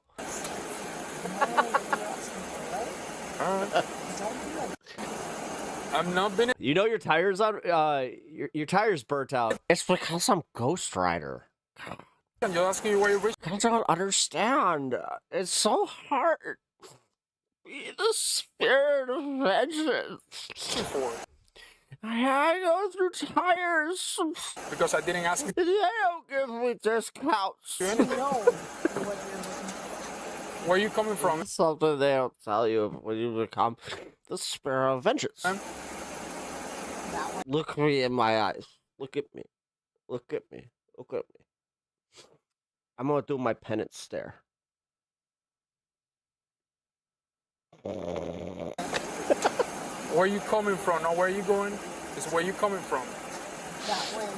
That's where I come from. Do you have place that you're coming from? Place that I'm coming from? Yes. a place that I'm coming from? Oh, she is fucking. Your boss's house. I'm not even doing like an impression. I am. I feel like I'm like just. Now, wow. A quick question: do you have They're anything dead to drink under her. today? I might have. You may have. If you possibly have I may have had a drink something or 12. to drink, what kind of drink do you I'm gonna let you guess, officer. We're gonna play Guess Who. do today? Are you still trying to find that registration on driver license? Yeah. All right. So these are all observations that are likely going to be documented if she ends up getting arrested in the report about her ability and dexterity to go through that book and look for coming from her boss's house and she's this those drunk. things, those kind of fumbling. You don't understand. It's they said that my insurance was about to go up, so I need to get. You're gonna judge me. I know, but you know, now my insurance premiums are gonna stay the same. And flipping through pages that should be and likely is going to be documented. Do you know what happened with your tires? What? Do you know what happened with your tires? There's nothing wrong with it. There is nothing wrong with your tires? No. All right. There's nothing wrong. Nope. Nothing. Oh my God! The way she did the seatbelt just. No, you Nope. cannot come out yet. Nope. I'm asking you real quick. I'm Do you know fine. I'm fine. what happened with your tires? There's nothing wrong with it. There's nothing wrong. You were parked somewhere? What? Do you hit something? Nothing. Anything. Right. No. You didn't hit anything. I did My husband says I curb things. That's not very nice. not. All right. So at this point, yes, you can step out. I'm gonna need to do some exercise to you to see if you're okay to drive. Do me a favor, step out for me. I love her. Yeah, no, I'm loving this one. This one's fun. Backtrack that shit. All right. Because where do you think that I did something wrong? where do you think I did something wrong? Well, you don't have a tire. No, dude, she's trying to negotiate, and she's like, if I make eye contact, he's gonna let me go. And here, if I do this, that makes me look smarter, right? You're running in a ring for Obviously, 3 there's a blocks. tire. No. There's a tire. There's a tire. I can feel it. There is a tire over there. All right, you can step out and show me where's the tire at. He's like, yo, bet. You want? Hey, get this. I'm gonna bet you $200. There's no tire on there. There's the tire on there. I know there is. I guarantee it. $200? You got $200 on you, miss? I got 200. You know what? Yeah. There is a rim. There is no tire in the rim. That's just a rim. You want to step out and see it? Let me record you. All right, go ahead. Let me record it. Yes. But at this point, I'm gonna need you to step out of the vehicle. I will She's like, I don't believe you. You're trying to entrap me. not just. No. Don't touch the tire. Step out of the vehicle. Don't you touch that shit. Unlock Don't the you vehicle touch and step out. What are you looking for? Who are you? What are you looking for? This vehicle is super disabled. Somewhere just in a warrant. Oh my God, that's his partner. Oh, okay. You're right. Who are you? Your feet. I'm not dealing with you. I only deal with one of you. I need you to exit the vehicle right now. No. Ma'am. Make me. Ma'am. Make me. You're drunk. Make me. I need you to Make step out me. of the vehicle. Make me. This is going to be bad. This is gonna be bad. This is gonna be bad. Guys, her window's already down, so what do you think? Does she try to roll the window up and take off? Or does she just get pulled out? I mean, she's wearing her safety belt, Ma'am, also known as her seatbelt. do us a favor and just turn off the engine for us. I'll turn off the engine. I appreciate that. But you're a fucking bullshit. You're a bullshit. You're oh my God, she's even more drunk than I thought. Like, I was actually doing like coherent stuff. You're a bullshit. No, lady, no. You're a bullshit. My ex-husband. I can see a bullshit when I know one. What am I being pulled over for? I'm gonna do a test on No, you to see if you're no. okay to No. drive. No. No. Oh. No. All right, so you're under arrest for DUI. Come on. Don't. Place the vehicle. Place the No. vehicle. Hey, Place the vehicle. All right, they weren't kidding. This is one of the funniest ones I've seen in a while. Place the vehicle. Don't stop. Touch me. Don't you touch me. You. Don't you touch me. Don't you stop resisting. 35 dispatch. 33. Don't you. The vehicle. 10-3-1-1, All right, I want to see when she sees the tire, like, oh, fuck. Is that my tire? Oh, no. Like, does she do that? Stop resisting. Oh, I will resist because you are full of f***ing shit. 30 seconds. You. Clear at 10. Because you are full of fucking shit. You asshole, and I will get. No, show her the tire. No, you gotta show her the wheel. You gotta turn her around and show her the wheel. You gotta. No! Bro, you are missing the opportunity of a century right here. This is entertainment. Come on, content. Content police coming up here. I'm the content cop. Content cop says, show her her mistake. Rub her face in it because, yes, in this case, it is very funny. Gets worse from here. Yes, girly pop resists. However, I just want to really quickly address radio traffic from both the officers. The male officer let them know that the situation was escalating and that they were, I guess, wrestling with her. And the other officer, She sobered up real immediately quick. got on the She did. air and said that everything. You're bullshit. You're was good to full go. of fucking shit. In the sense that Yeah. you want to slow people down to know that they don't have to rush there and roll code. Because I've mentioned before, in 2025, 34 officers were killed in traffic-related accidents. And as soon as you can let everyone know that everything's okay, it's a really good idea to do. And the female officer did it very, very quickly. Good stuff. Let go of Good stuff. Did she have her hair Stop up in a bun? resisting. I'm trying to. Don't hurt you with the cuffs. All right, gonna double lock him. Oh, here we go. Here we go.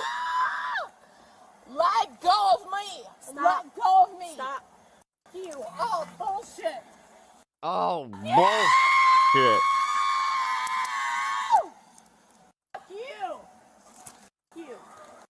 Fuck you. White Fuck female, you. 10-15. You're goddamn right. You're goddamn right. You scratch him. You gotta get a double charge for that. Oh, she did. You're gonna have. Oh my god, she literally just like fucking yeah. Better than Because I'm a cat, I can't control when the claws come out. Put her in the car. I'm trying I'm a cat. Wow. to. Let go of me. I know my goddamn rights, and you have no rights. All right, let's go. You have no right. You have no right. You have no I'll right. search her real quick. Choo choo. Like a big. I want to talk about something really briefly. Handcuffs. And I mentioned this in another video of mine. These are the two primary types of handcuffs. They look the same to the layman, but no, they're different. Officers will see, and you'll quickly see the difference. These are the chain cuffs that you see that the officer placed on the female. It gives a lot of mobility, and I know the officer said that she was scratching him. You have the bicycle chain, the hinged cuffs. It reduces the mobility of the But the problem is they would need two sets on her. suspect once the handcuffs are placed on. And sometimes officers carry one of each. Sometimes I've seen only one, and there are pros and Nah, dude. Maybe it's because we got like a bunch of fucking sausage-eating motherfuckers in Chicago here. But nah, every cop I've ever dealt with has two sets. cons to both of them. My preference was to go with the hinge cuffs, especially the ones that were smaller that could fit onto smaller wrists. My ex-roommate was he was a bigger guy. With female hands, it's something Proof was in the pudding on that one. interesting to watch in videos as these go forward. You can see and look at the different We're both types. just standing there. He's got his two cuffs. I'm like, you look more comfortable. He's like, yeah, I can at least move. Cuffs. I'm sitting here just like, ow. Let me go. Stop. Because you have no f***ing right. You f***ing 6230. The fact that we got stopped for something that wasn't even like it wasn't us they were looking for, by the way. It was a mistaken identity because it was two guys in a gray car. Look at and then they were just like, wait, where were you? And we were just like, dude, we came from his house. And he was just like, oh. Ability with the chain cuffs as opposed to the hinge, what the hands can do in the back. You're rooting for her? Uh-oh. Stop. Stop. No. Stop. Do it. Stop. Do it. Stop. Do it. Do it. God damn it. Do it. Let's do it. Aye, Lassie has the mighty wind of the bagpipes in her. That was a shite Scottish accent.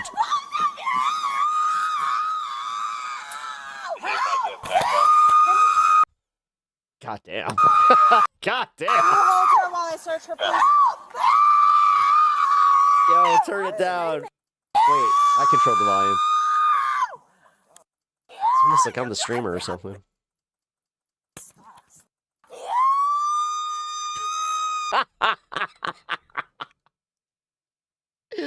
I feel like I need this one on the soundboard. Oh, this is in Sarasota? Yeah, it is. Oh, Florida all day. God damn it. Florida's got some fucking just wild cop videos, man. Aye, Lassie, let it out. I have done nothing wrong. Both of you. She sounds like R2D2 This woman's for a screaming, second. Help me, help She did. me. Now, if you look here, there's a female with a red dress with her phone out recording. Now, this becomes an interesting dynamic. Because from the police perspective, is she there because she heard him screaming and she wants to film because she thinks the police are doing something bad? A lot of times, this lady recording is actually very helpful. I mean, dude, that cop is losing his shit.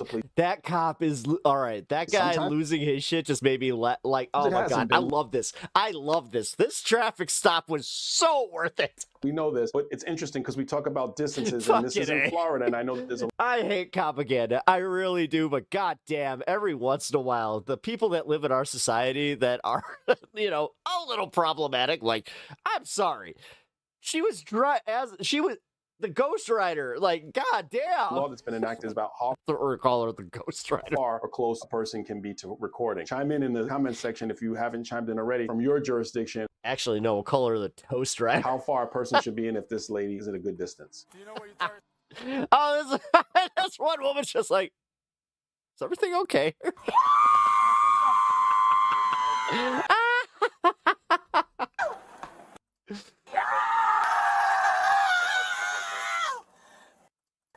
This is fun. What am I being dressed for? What am I being arrested for? DUI. She already lost her voice. God damn. Ma'am, I don't want to use any force on you. Just step in. We don't want to use any force with you, but I'm about to comment you in that fucking comment. Step in. We just cuff you. We just cuff you. There is nothing else. Hey, can you? I will bite you. I will. If you bite me, if that's not going to be good for you. Yeah, that's not a good idea. You. That's not a good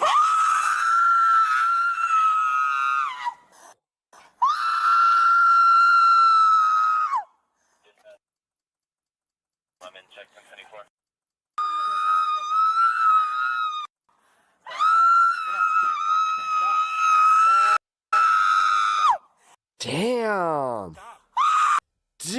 This guy's just like, I want to shut. I just want to. Shh. Shh.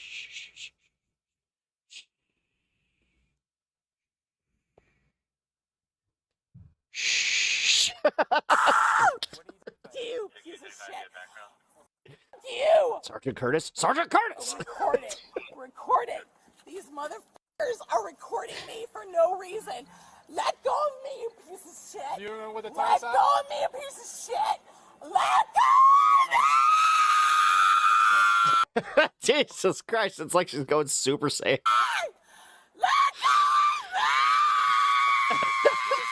She's gonna sprain her sphincter.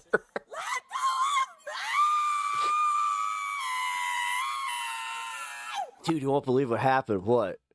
I was arresting this woman. She screamed so hard she actually broke her asshole. I have done nothing wrong.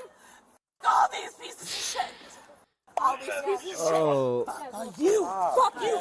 Wow, she lunged. She actually He lunged. has my hands across my throat. Are you recording this? Are you recording this? Are you recording this? No, I will not. Has anybody ever just had like just you know what a mush is? Where like I'm not sure. Like if you're in a relationship, there's like one acceptable like just you're not never put hands on your spouse or anything like that ever. But Every once in a while, there's this occasion where you just want to mush them,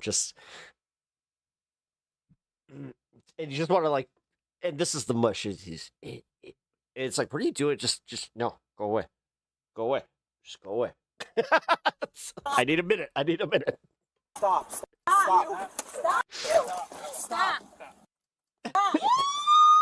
The backup hand. But that's the thing. It's just like, back up. I said back up. Back up.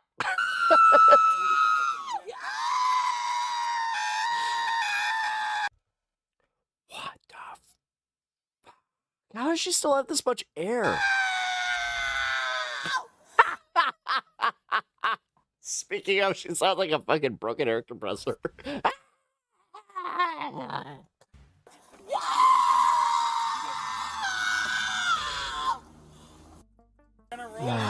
Fuck, man. But they're applying called hobbles, which restricts the feet movement, and it makes it easier to place a person that's non-compliant in the car like that. Very, very good call to put her in hobbles, because with the kicking and all the other stuff she's doing, that's an excellent tool.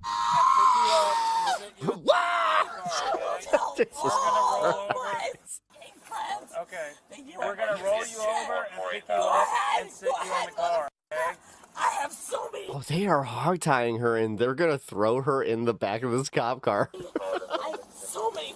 Look at the way he just wrapped her fucking legs. They're about to pick her up and just be like, yeah. We're gonna pick you up. Here we go. I called it. You wanna help us on the 1, 2, 3. Kill you in court. I'm gonna kill you in court, you motherfuckers. That's her way of saying it in Minecraft. I will kill you in motherfuckers. I know it's a threat, so in court. In court, you motherfuckers. It will happen. It will happen. Hey, you scratching me. Stop scratching me. I will help in piece of shit. You fucking pieces of shit. I hope all of you who are filming this know that these pieces of shit are abusing me!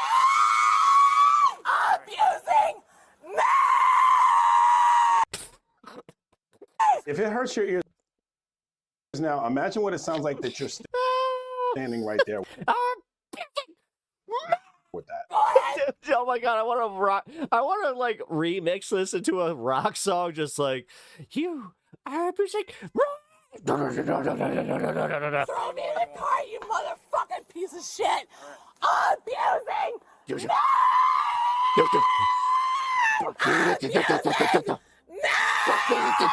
If you haven't noticed already, she's already urinated herself, and I think most of the she pissed herself. officers have gloves on now, but they No!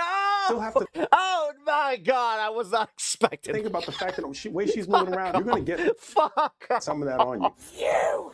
Grab her actual arms. Grab her actual arms. Shit! All of my bruises are on you, motherfucker! Alright, we're Go gonna ahead! pick you up. Go ahead, motherfucker! Go ahead, motherfucker! All of my bruises are on you, you piece of shit! Oh my god! Oh my god! I was. All of my bruises are on you! You see what we did with? You see what we did in the This was legitimately one of the fucking funniest videos I have seen in a while. Do you want to trace the freaking... Yeah, it's all the way from the mark from State Street. And then stop and say, do you know what happened with your tires? And my tires is fine. Oh my god! Yeah, Oh my god! You don't have any tires. I gotta remix this into a fucking metal song. So bass.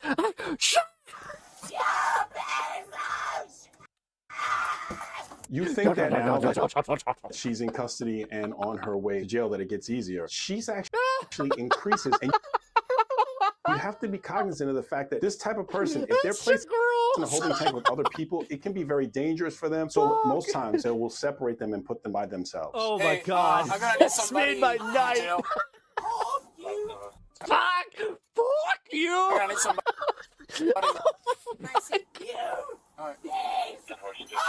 Alright, I need somebody to help me out in the jail. Show me 1015, white female, 51 to SSO jail, starting model 0.0. And you know it. You've heard me mention before, when You see the on miles a lot of times. They give on miles to show the distance that they started from is the distance they ended at. Sometimes it's just males and females or females males to know that show that they went exactly where they were supposed to go, because they give the off miles at the end to show the distance match and they didn't go off and do something with the person. This is the saddest thing of all of this is you are a piece of shit.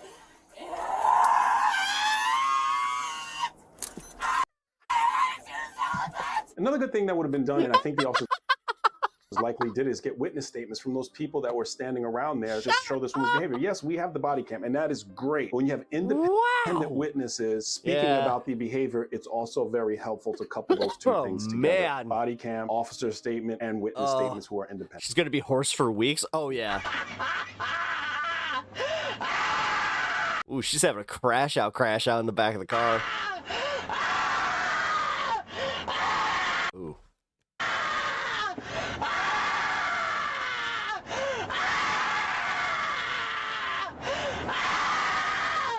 I will make sure my husband you first. Whoa. You will Whoa. be dead. Whoa. Your f***ing throat will be slaughtered, and you will.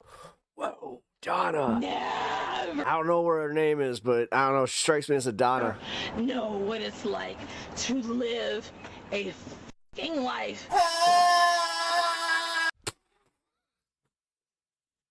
No, she somehow changed octaves. Oh my god. 5 blocks without No. tires. Do you care if I try to talk to her through your front door real quick? Go ahead.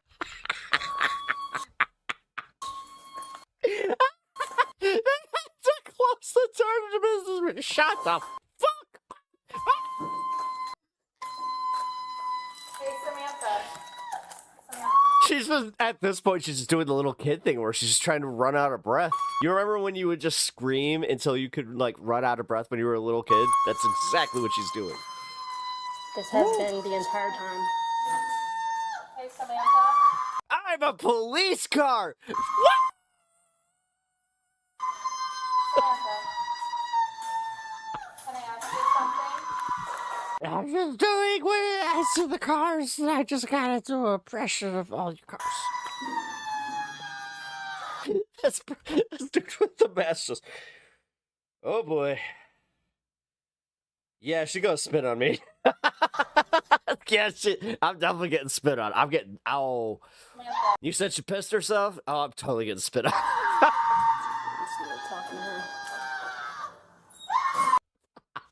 Oh my god. They just left her in the car. They're like, you know what? Let this one bake for a minute.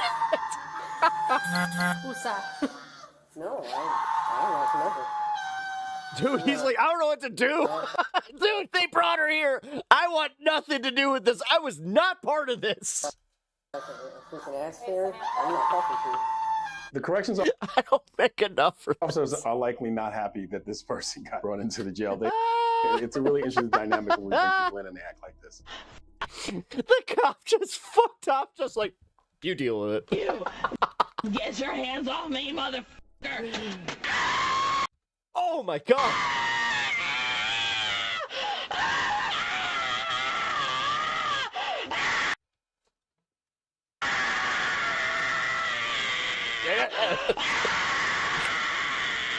I have removed that headphone. Oh my god, she keeps going. Yo, what up, Kois? Dude, we're watching one of the funniest fucking videos I have seen in a while, bro. This shit has been hilarious. It's also a warning, my Twitch keeps dying on me. Knock it off. Hey, rookie. I got something for you. Do you think when they called him, they called this one in, they're like, hey, get the rookie. Hey, yeah. I got the perfect opportunity here. Oh, he's about, oh, no, trust me. He won't be a rookie after today. That's what I've been saying. She should totally, like, she should be in, like, a metal band.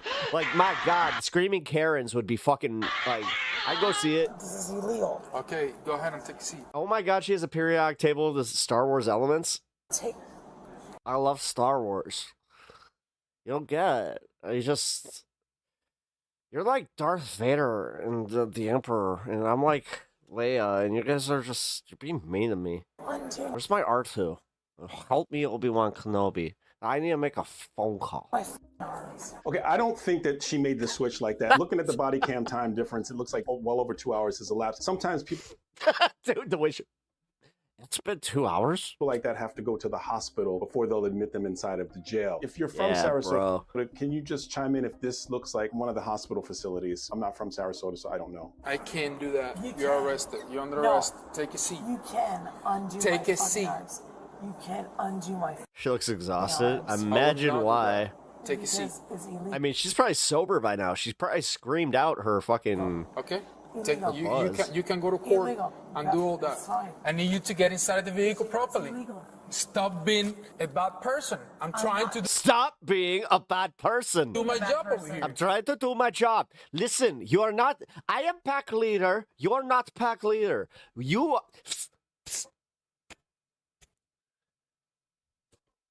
You sit. Yes, you are. No. Listen. No, I am pack leader. You will listen to me now. You have screamed for the last 2 hours. Let's resolve this like adults. No, we will resolve this like I am pack leader. You will not tell me what to do. I didn't drive anywhere. Get inside the vehicle. That's cool. You're all peed. The Karen whisper. God damn it. Yeah, God damn it. You bit me. You bit me and scratched me. You're a bad dog. Bad dog. I mean, Karen. You're gonna hurt yourself. I'm already hurt. She's still wet. Oh, yeah, dude. She's like straight up pissed herself. Get inside the vehicle properly. I mean, dude, like, she, like, yeah. Yes, it's cuffs. It's called cuffs. Yeah. They're iron. Yeah. They're gonna They're iron. hurt you. It hurts. Yeah. Now you have your if you had iron deficiency, you no longer have iron deficiency. Yes. Now you have iron Yeah, it's on your wrists. I need to close the door. Now I will be closing. Yes, I will close the door on your wrists. That way we can Unless. Oh, wait a minute. I'm on body cam. No, I will not. live. That's The sooner we leave, all the nice sooner and you're good. gonna. All this gonna end. all nice and good. I never did anything to deserve Okay, this that is- shit. Well, you are drunk and full of piss. Up to the judge. You smell. You smell. I never deserved Get any inside. shit. Stop being a child. You smell like asparagus and vitamins. Yeah, I'm gonna.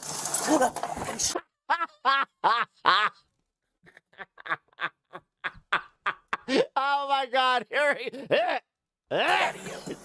Fuck! Yeah.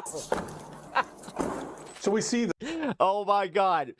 Okay, so we get to see the charges. What a way to wrap up show tonight. This is fucking incredible. batteries that she committed against the officers, which are just as serious, if not more serious, than driving in that condition, not even knowing that you're missing a tire. I've seen it where people have hit people and were so drunk that they had no idea. This lady's behavior is definitely something that needs to be addressed in the court system. There are a couple other things that I'd like to discuss here. If this person was with other people and they allowed her to leave in that condition, then they have to have a wake-up call to call themselves. Yeah, they suck. Friends don't let friends drink and drive, No. and that should be something that should be a mantra for people. People die from this kind of thing. While there might be some comedic level where we're chuckling at the fact that she was screaming like that, this is an incredibly dangerous, serious situation that people lose their lives to all the time. Now, I'd like to address something that I normally haven't addressed in the past, and this is just a minor critique for the primary officer who conducted the stop. I think he was sharp, looked great in uniform, was very professional, dealt with a very Looked great in uniform? That was an odd one to add. difficult situation. I feel... Sergeant Curtis? I've suspected something with the neckerchief. Was that a confirmation? However, there's something that we all likely notice is that he has a moderately significant accent, which is definitely not a crime or anything like Sergeant Rodriguez, you fill out that uniform pretty well. that. But is he capable Thank you, ex-Sergeant Curtis. of articulating No homo. streets very quickly in a foot pursuit so that officers understand exactly where he is. I'm merely saying this from an officer safety perspective. Freudian slip. I mean, dude, he literally just went bang. It's not really the yeah, your gaydar just went. only reason, but it's one of the primary reasons why it's incredibly important that people can understand exactly what you say. If this is the kind of content that you like the video, subscribe to the channel, and this should be a video. Pep talks don't get burnt out. Also, the stress of politics can age you faster. No, I'm fine. I do stuff like this. I watch sovereign citizen videos that make me laugh to the point of actually like blowing my own voice out. No, dude, that was fun. That was a lot of fun. I had a great time. Oh, shit. All right. Not pissed, just sweating. She's a sturdy gal. Did we miss the charges? That's on your screen. Click on that video for more content just like this. I don't think they What you said said. it. If this is the kind of content that you like the video, subscribe. No! What were her charges? No!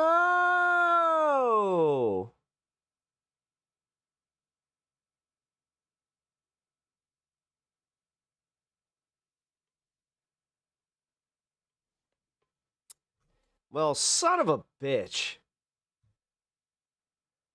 That guy wants to collab. Who wants to collab as a history teacher? Oh shit, hell yeah. No. I'm looking forward to it. That'll be fun. Check the comments. Bandana, wait. What did we miss? Charges. Oh yeah, Pep. Thanks for uplifting on. Yeah, sometimes people have already figured it out. Being a Karen in the first degree. The cop said nothing for those screeches. I mean, dude, that one guy was just laughing his ass off where he was just like, you believe this shit? All right, folks. I gotta go. No show tomorrow. I will be back on Monday for all the fun, but what I want you guys to do is small favor. Take care of yourselves. Make sure you guys do something fun this weekend. Try to break from this political quagmire that we are in. You know, I'm not saying just check out entirely. You can definitely look at the news and all that, but try and have some fun, try and laugh, and do something that makes you happy. So with that being said, I will catch you guys on Monday. I appreciate y'all hanging out. Leave a like on the stream as you hop on out here. Sub to the channel if you haven't already done that. Holy shit, it's almost 9. Oh shit, I didn't realize that. Oh crap. But no, I appreciate you all hanging out. Take care. Thank you. I appreciate that. Cop should have screamed. Could you imagine this? You're a cop, right? But you used to be the lead singer of a metal band, so she starts pulling that. You're just like, oh yeah, go. Now that would be fucking funny.